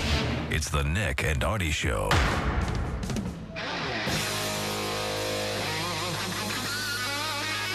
Yeah, let that eruption erupt. Yeah, welcome back to the final hour of the Nick and Artie Show. We were going to go out to our man, Denny Cap in Detroit, and we could hear his phone. We heard a gunshot and a scream, and it was funny. We said we want to go back to the guy in Detroit, and our producer said, we can't find him. There's probably a riot going on there right now. Right now, Denny, he's being raped in front of the General Motors building. He's in the back of an Escalade with a sawed-off shotgun to his forehead. Oh, goodness. The safest place in Detroit right now, Dave and Buster's. Yeah, I don't know why that's funny. Dave and Buster's in Detroit just doesn't go together. I've been in Detroit when a big sports thing happens. I was yeah, but the WNBA doesn't count. Right? No, and they really do. They go crazy. It's rioting on a level of the safest place right now in Detroit is Eminem's mansion or Kid Rock's house. One of those two guys. You got to find them. Well, we can't get Denny Cap, but we do have our favorite, Leo Haggerty, standing by for hopefully a recap. Hopefully this game's over for Leo's sake down in Tampa, the Colts and the Buccaneers. Leo, are you with us? I'm still hanging in here, guys. I love how the Monday Night Music comes up to introduce Leo. You think it's going to be Howard Cosell, and then it's Leo Haggerty. I tell you what, guys, Mercifully, it's going to be over in 2 minutes. We're hoping. Tampa Bay is up 24-17. LeGarrette Blount with a big 35-yard run, capping a six-play 60-yard drive in 3 minutes and 32 seconds. Statistically, it's been just a crazy game. Tampa Bay is almost 500 yards of total offense.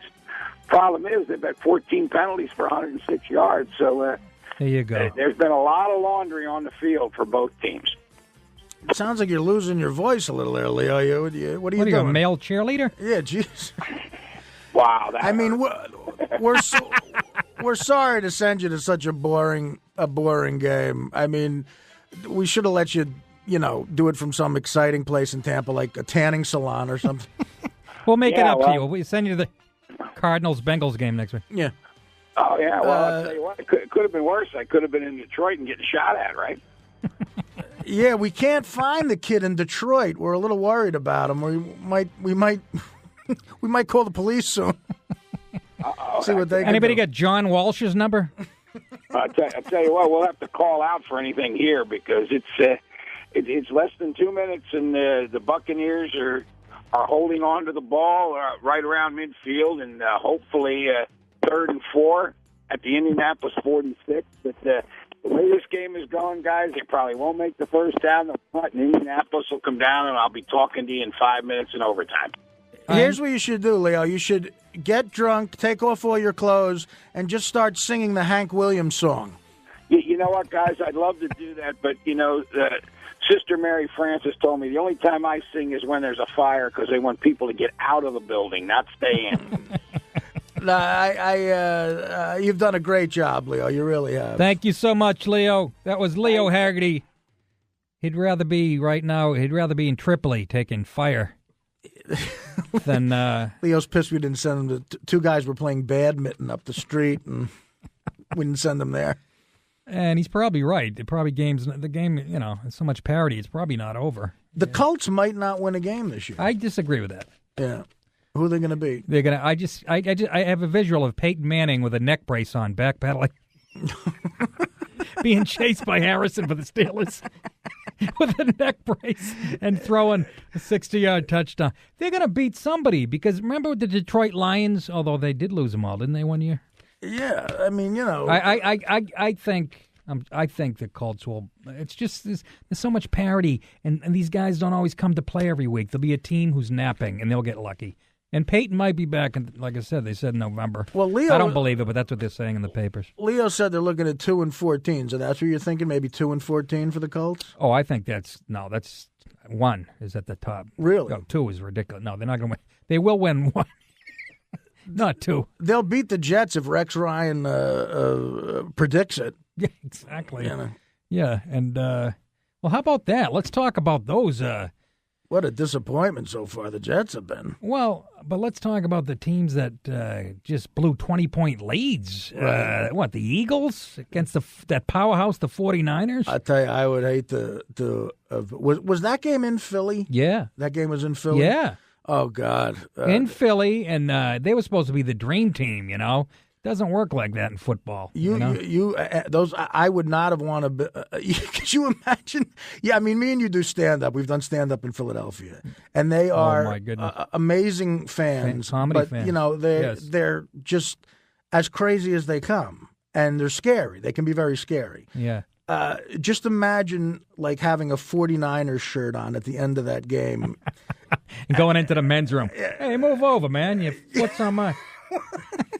You're stepping on my foot, man. You're wearing a Montana shirt. One time, a guy I was at I had the balls to go down there with a Giant shirt on to a Giant Eagle game, and did you really? Yeah, they made a movie about that with Patton Oswalt. Yeah, right. You know what? And it was kind of accurate actually, but I went there and one of the Eagles fans looked at me and said, "Listen." Listen. First of all, no guy from Philly said listen. No. He said, listen to me. He goes, I don't mind the shirt. He actually talked to me rationally. Like he came up to me like a mafia guy almost and said, listen, I don't mind you wearing the shirt, but you keep your mouth shut the whole game, or I'm going to throw you off the 700 level. The 700 level is apparently the highest level of the, and we weren't even at that level, so he would have had to carry me up. To throw me off the 700 level, him and his friends would have had to drag me up to the 700 level and then thrown me off. They would have handed you up like they do at a rock concert. They would have handed you up like you were at a Ramones concert and dove into the mosh pit. Like it was Eddie Vedder. I love the way he says, listen, you can wear the shirt. But... Yeah, he came around and said, listen. He goes, but you keep your mouth shut. I was wearing a Lawrence Taylor shirt. How dare he? The Eagles and Michael Vick again. Yeah. Michael Vick gets a $100 million contract. If I were Eli Manning, I would just immediately start killing dogs. Well, somebody saw him on the GW Bridge throwing a bag of puppies over right up the. That's the way to get money. You know? That's and then the Cowboys. Cowboys, that's what I was going to say next. Right. The Cowboys blew the biggest lead in the history of, the Cowboys organization. Was it 27-3 or something like that? Yeah, Tony Romo comes out smoking, throws like 3 touchdowns, then throws 3 horrible picks. Right. I mean, just ridiculous. This guy, he's the most perplexing quarterback I've ever seen. Well, that's something...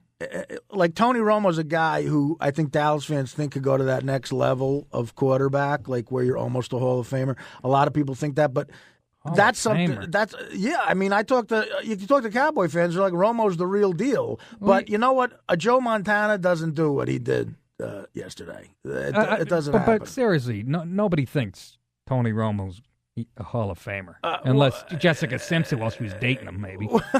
I mean, sure, there's Jessica, maybe. But Andy Don's dead. I've talked to Cowboy fans who really think that Tony Romo is like a Troy Aikman type, and I just disagree. Right after they were huffing paint, right?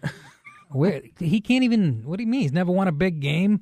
He's blown playoff game. Remember in Seattle, he dropped the snap for the extra point. Yeah, but they think he's got the potential to be the guy, and I just don't. I just don't think that's true. He's got the potential to be the guy. The next guy on Dancing with the Stars from the NFL. He does look like Hall of Fame material 1 minute. That's what I'm saying. And then, but you can't look like that for a second, and and then stink up the joint. So you got a lot of quarterbacks underperforming right now. Right. Sanchez. Yeah, I think another guy, I'm trying to make up my mind about him. He looks like Hercules 1 minute, and then, what do you think of him? I think Sanchez is a great player, but again, the whole thing is... Great or good? Good. A good player, but, again, if you're inconsistent, you can't... That's right. You can't be... If you're inconsistent, you're not going to win a Super Bowl as a quarterback. That's just not going to happen. And the Jets have... the last few years, the Jets have been touting this as the team that's going to go all the way, and my God, they've just been disappointing. I wonder if that's a coincidence they're playing the Reaper, and you're talking about the Jets. And, there's some disappointing quarterback play right now. Yeah. And do you know there's been more points scored in the NFL in the first, what are we on, week 4? In the history of the NFL. The most points scored. A lot of passing. Aaron Rodgers. Cam Newton. Aaron. We got to talk about Aaron Rodgers and Cam Newton, Cam Brady. Yeah. It's amazing what's going on quarterback-wise. But offensively, because of the lockout, the defenses were supposed to be ahead of the offenses, and it's worked out just the opposite. Right. I might have that backwards. I'm not sure. No, I think passing is starting to rule the league because it's exciting the way home runs started ruling baseball. And we know how that turned out. There's a lot of talented receivers out there, too, who are fun to watch. Who's that guy on Detroit who had the great Calvin Johnson. Calvin Johnson. We'll talk about him after. He's so much fun to watch, man. Nick and Artie, folks. 800-546-7063. Straight ahead.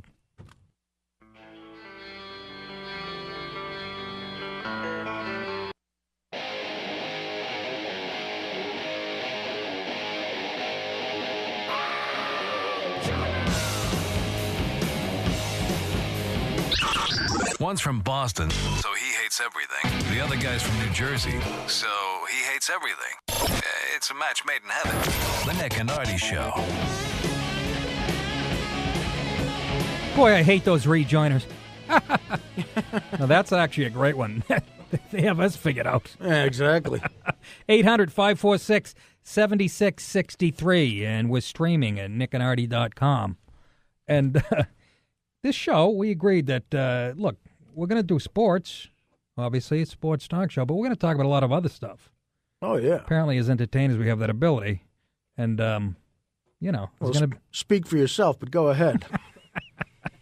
It's going to be nights when the Winnipeg Jets and the, Detroit Red Wings just doesn't light up the screen. Yeah, and no NBA games. No NBA games. Right. Yeah. It leaves a lot more room for stories with hot chicks who murder and stuff like that. Yeah, and that's going on a lot lately. Apparently, Casey Anthony got off. That's right. Acquitted. Yes. And now we get... I understood. Yes. We got... it came on kind of wrong. Right. Foxy Noxie, the American student over in Italy, who was involved, I don't know, I call it a tri-semester, threesome. Yeah. And, a little rough sex. Next thing you know, her female roommate's dead. Yeah. What happened there? I don't know. I don't speak Italian. So supposedly, and she is not going to be punished for this. Well, she's been sitting in an Italian jail for 4 years. Mm-hmm. And which must be a blast. Well, you can make ossobuco in an aluminum toilet if you know what you're doing. In an Italian jail, you can be like, while someone is trying to have sex with you in the shower, you get a little mozzarella and garotes. That's what I'm saying. Can you imagine a last meal in Italy, in a prison in Italy? Yeah, what do you want? Oh, my God. I start with a lamb ossobuco, follow that up with a galamar. I want some pork with sweet and vinegar peppers with a little bread. I want some fresh fish. And then you can stick the needle in my arm. I really don't care. There you go.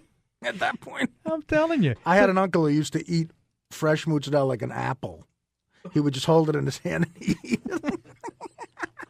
Just bite into it like an apple? Yeah, bite into it. And he had season Yankee tickets, and sometimes he'd say, come over, I don't feel like leaving the house, I'm going to give you the Yankee tickets. So I'd go to it with my friends, and my uncle said he'd be eating like mozzarella in a chair, and like one of those chairs that reclined, and like the juice from the mozzarella would be like going down it.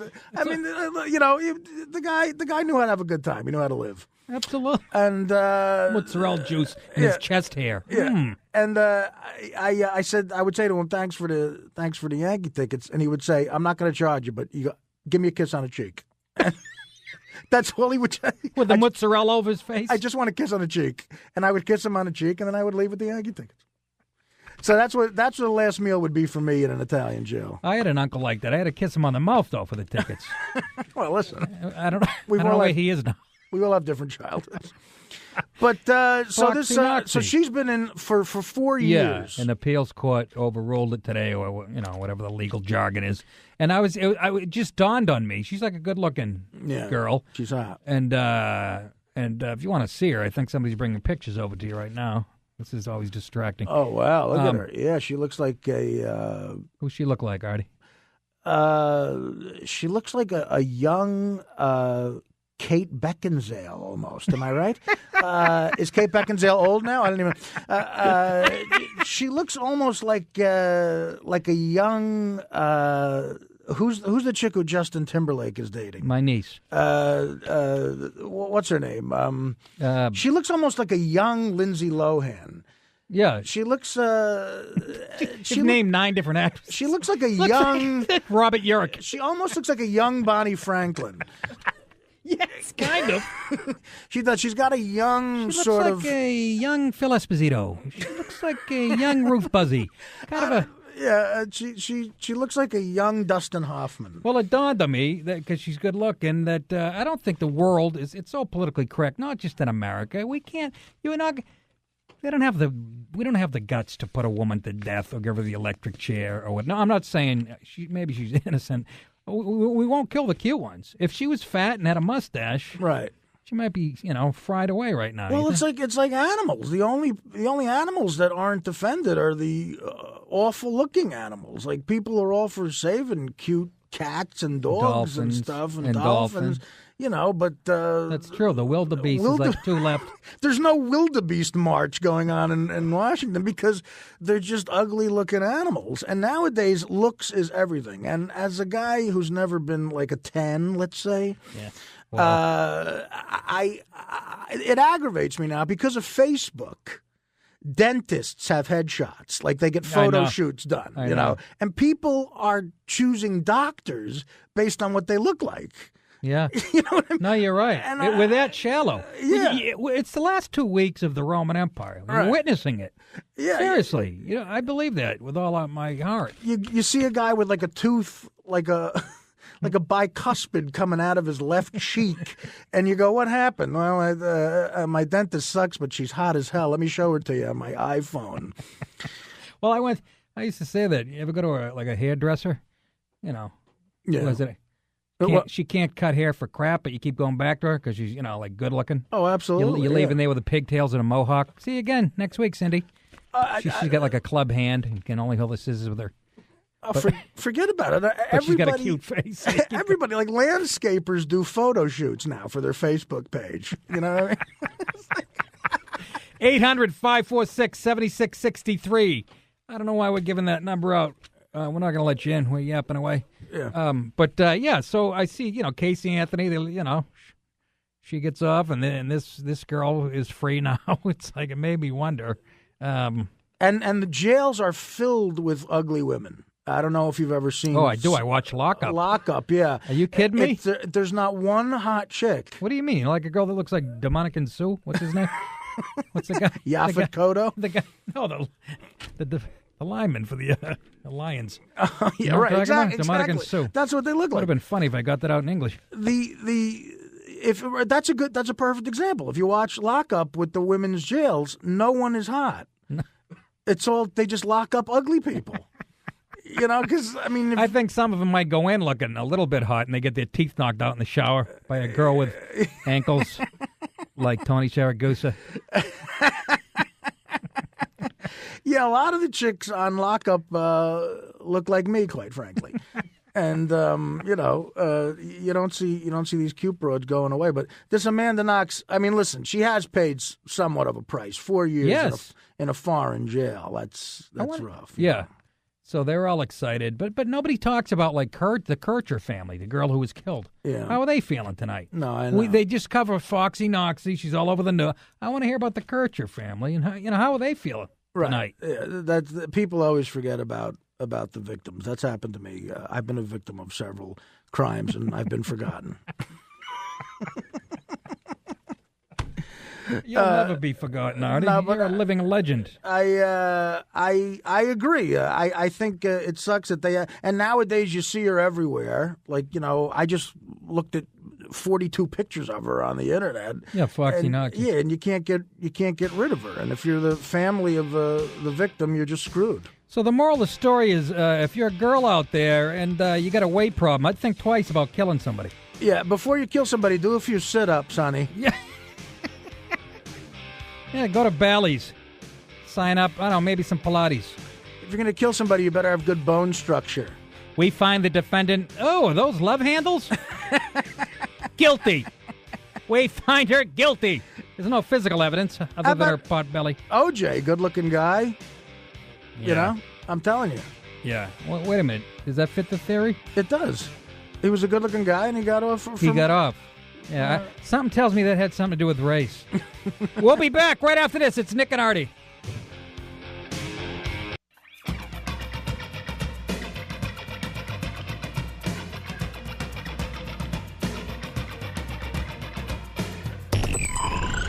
Nick Apollo and Artie Lang. A great team for a sports talk show. Nick's a great comic who loves sports, and Artie once had to sheetrock a bookie's new kitchen because the Jets didn't cover. The Nick and Artie Show. Yeah, the Jets not covering. That sounds like a baloney, huh? Sheetrocking because you didn't go. Artie's good with his hands. People don't realize it. You got to do what you got to do. Got to do what you got to do. Hey, listen.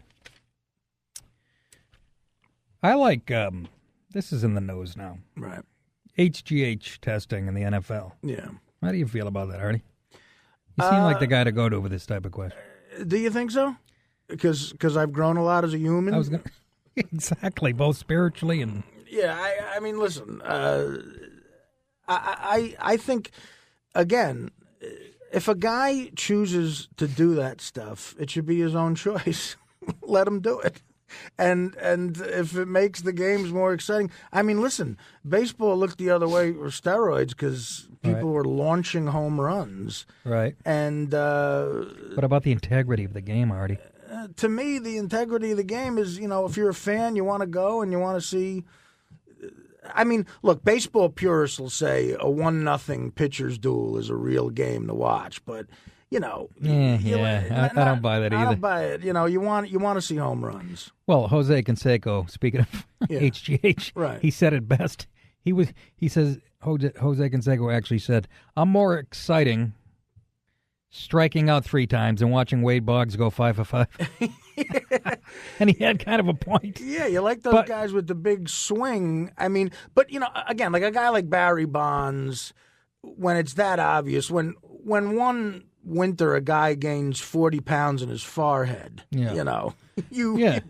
might want to go, that's not so good for little kids to see. That's what I care about mostly is the kids. Coming to bat, and he's wearing a hubcap from an 18-wheeler for a helmet. I mean, if you look at his rookie pictures compared to when he retired, it's unbelievable. But baseball, okay, how about football, though? Football, now here's my point of view, my take. Steroids, HGH, it all makes football better from a spectator point of view. Right. Wouldn't you rather watch the guys today and how vicious the hitting is? The 6'3", 260, they're going to run a 4.5 40, as opposed to like in Frank Gifford's day when a nose guard weighed 228. Yeah, I know. Well, with chicken legs. Well, you watch some of those old highlights of Jim Brown running. Yeah. And he's breaking all these tackles, but the defensive back's trying to tackle him. Yeah, Brian Boitano. They look like accountants. Half of them were. during the off season, they had jobs. Yeah, you're probably right. They're just bouncing off them, and they can't even touch them. And you're right, it does make it more entertaining, but it would be interesting to see. And these guys nowadays, especially, like, I don't know who's doing what, but defensive backs especially are like superhumans now. Yeah. Like, these guys are cut, they hit like crazy. It seems like they could all run like a 3.2 40. No, you're right. They have 26-inch waists. Yeah. And they're big. They're not. I mean, again, back in the 70s, even in the 80s, a strong safety would weigh like 210, 250. Right. Then Ronnie Lott came along, and it started to change. Guys like Ronnie Lott got a little bigger. Yeah. But you got wide receivers now who are 255. It's unbelievable. Wide receivers. And to me, that makes for better football. I just wish they were more disciplined as far as the penalty. I was complaining how I don't like the level of play. But look, football is a violent game, and, You're gonna.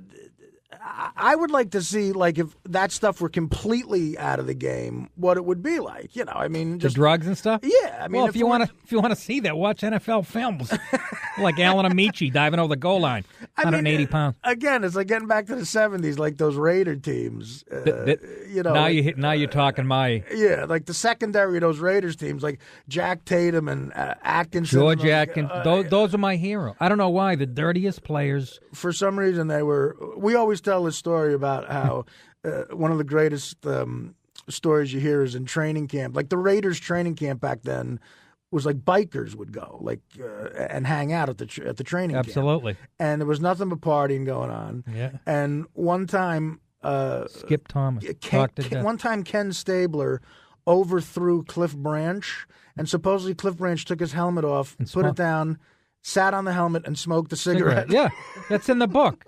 They Call Me Assassin. That was in the book. Yeah. And Dr. Skip Thomas, I think his name was, a cornerback. Right. He had a motorcycle. This is during training camp for the Raiders when Madden was the coach. Yeah. He had a motorcycle. He tried to jump like 5 cars in the parking lot.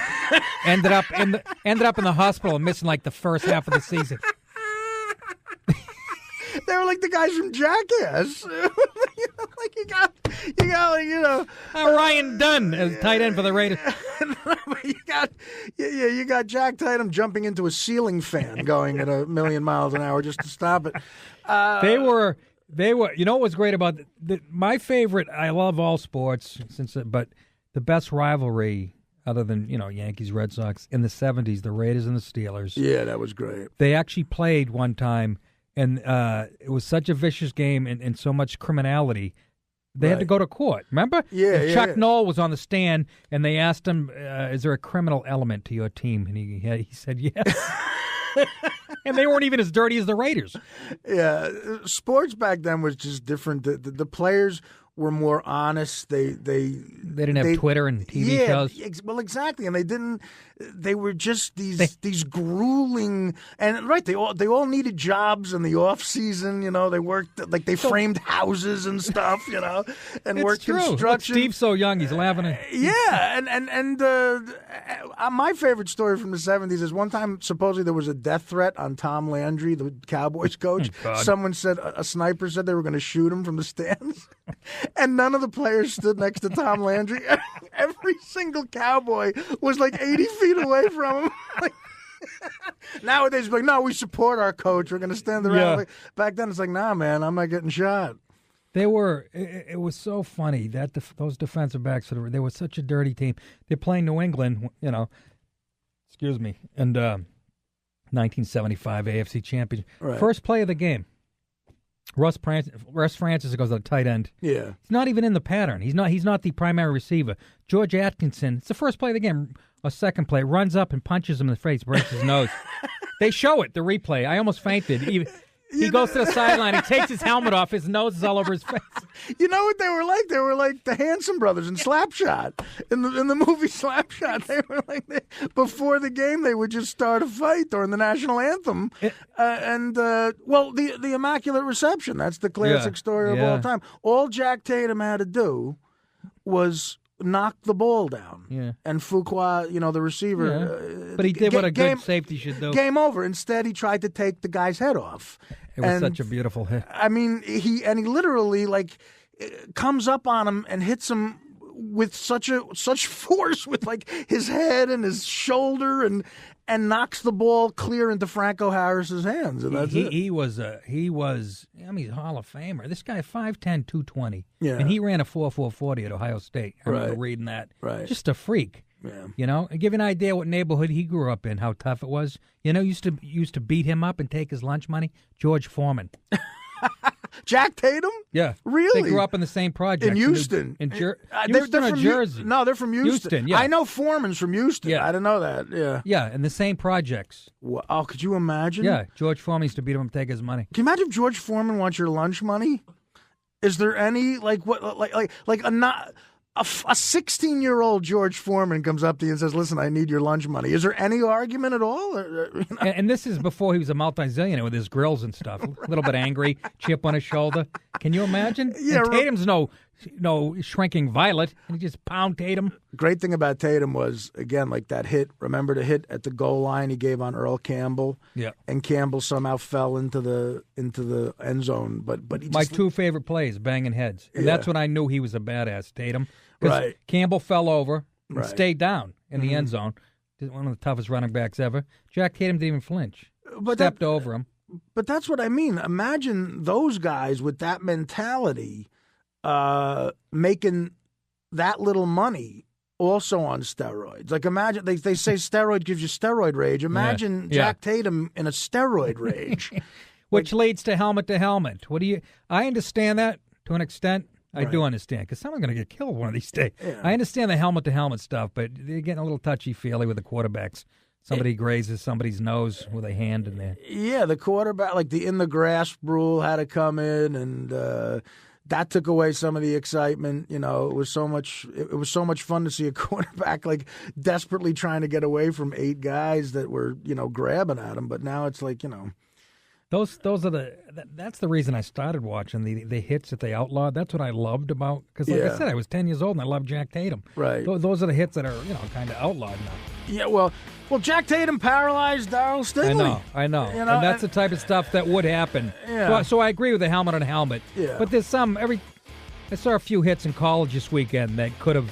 Just good, clean hits. Right. With the shoulder first. Right. And they called it, they called it helmet on helmet. Yeah, when you're going 80 miles an hour, your head is the first thing. You understand? And even when you're leading with your shoulder. So. And again, these guys should have that warrior mentality. It's a different game. But I don't know. The human growth hormone, it doesn't really bother me for some reason. I don't know. I got a few bits on that, actually, we'll talk about. But it's Nick and Artie, folks. Final segment coming up, so stay tuned. We're streaming at nickandartie.com, and we'll be right back.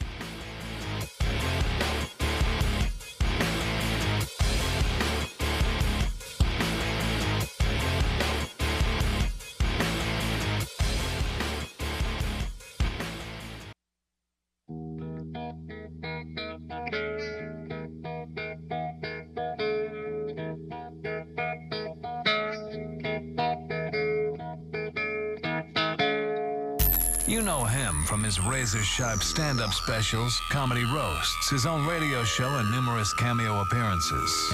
And you know the other guy from his police blotter. It's the Nick and Artie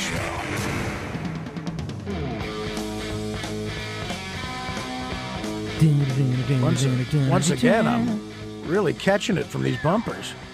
They're letting you have it, Artie. Well, let's be honest. You know, choir boy. Police blotter, listen. Hey, we got a guy on the line. He's been hanging for quite a while now. It's the final segment. Let's get to him.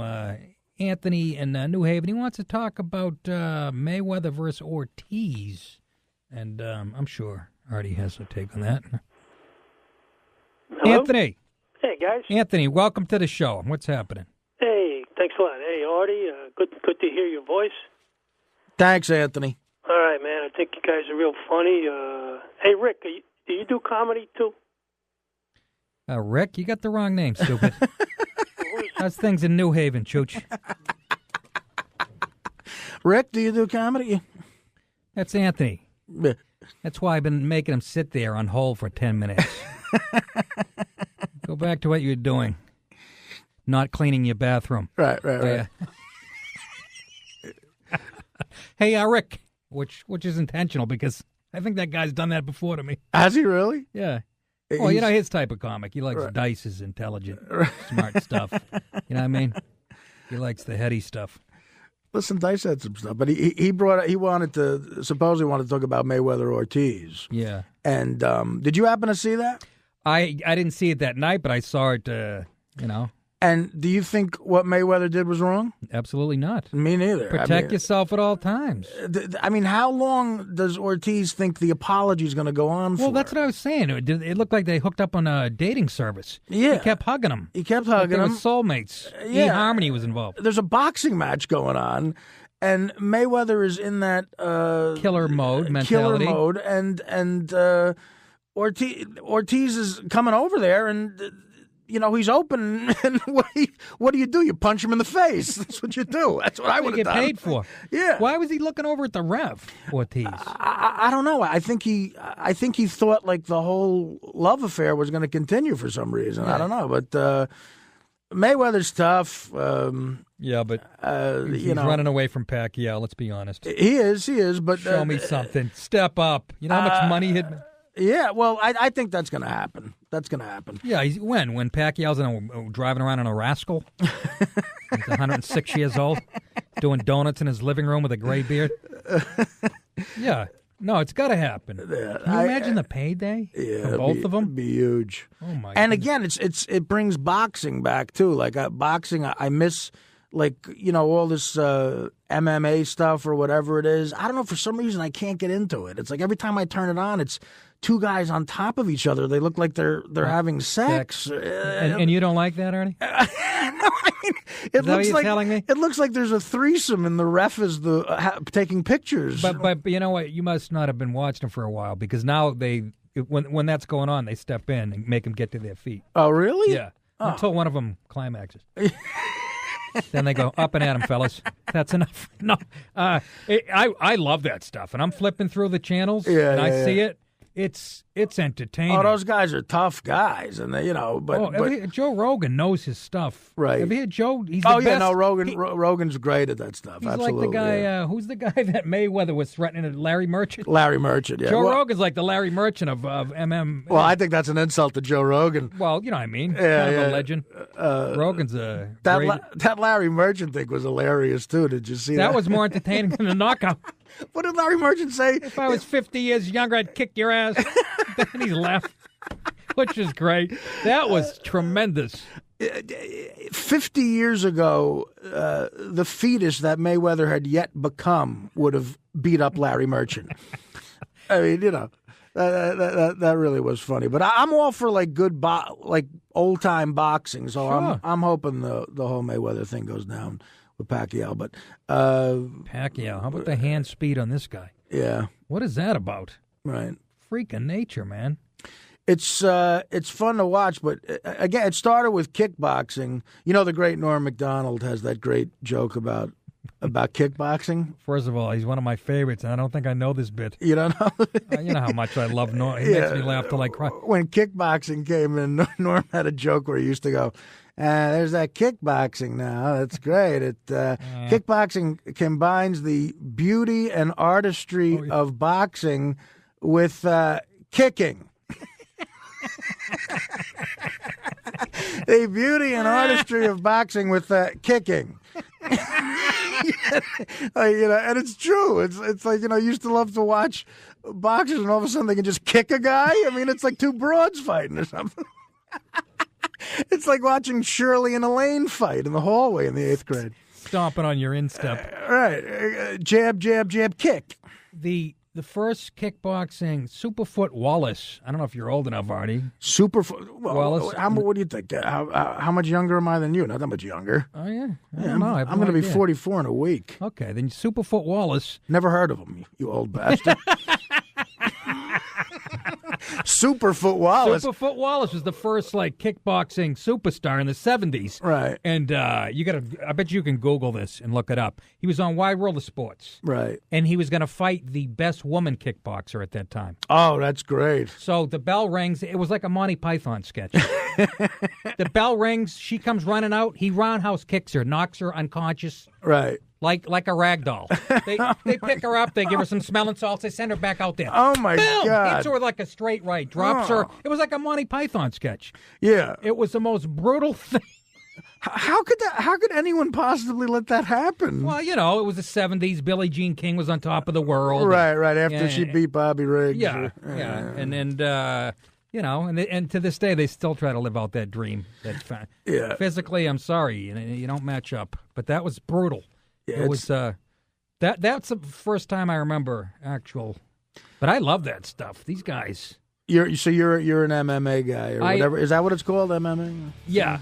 I remember watching. Do you remember the tough guy competitions? That's what it came out of. That was fun to watch. I enjoyed that. There was a guy named Ken Fry. He was a fireman from Arizona, this really handsome guy. He was about 5'10", 6 foot, maybe 205. Yeah.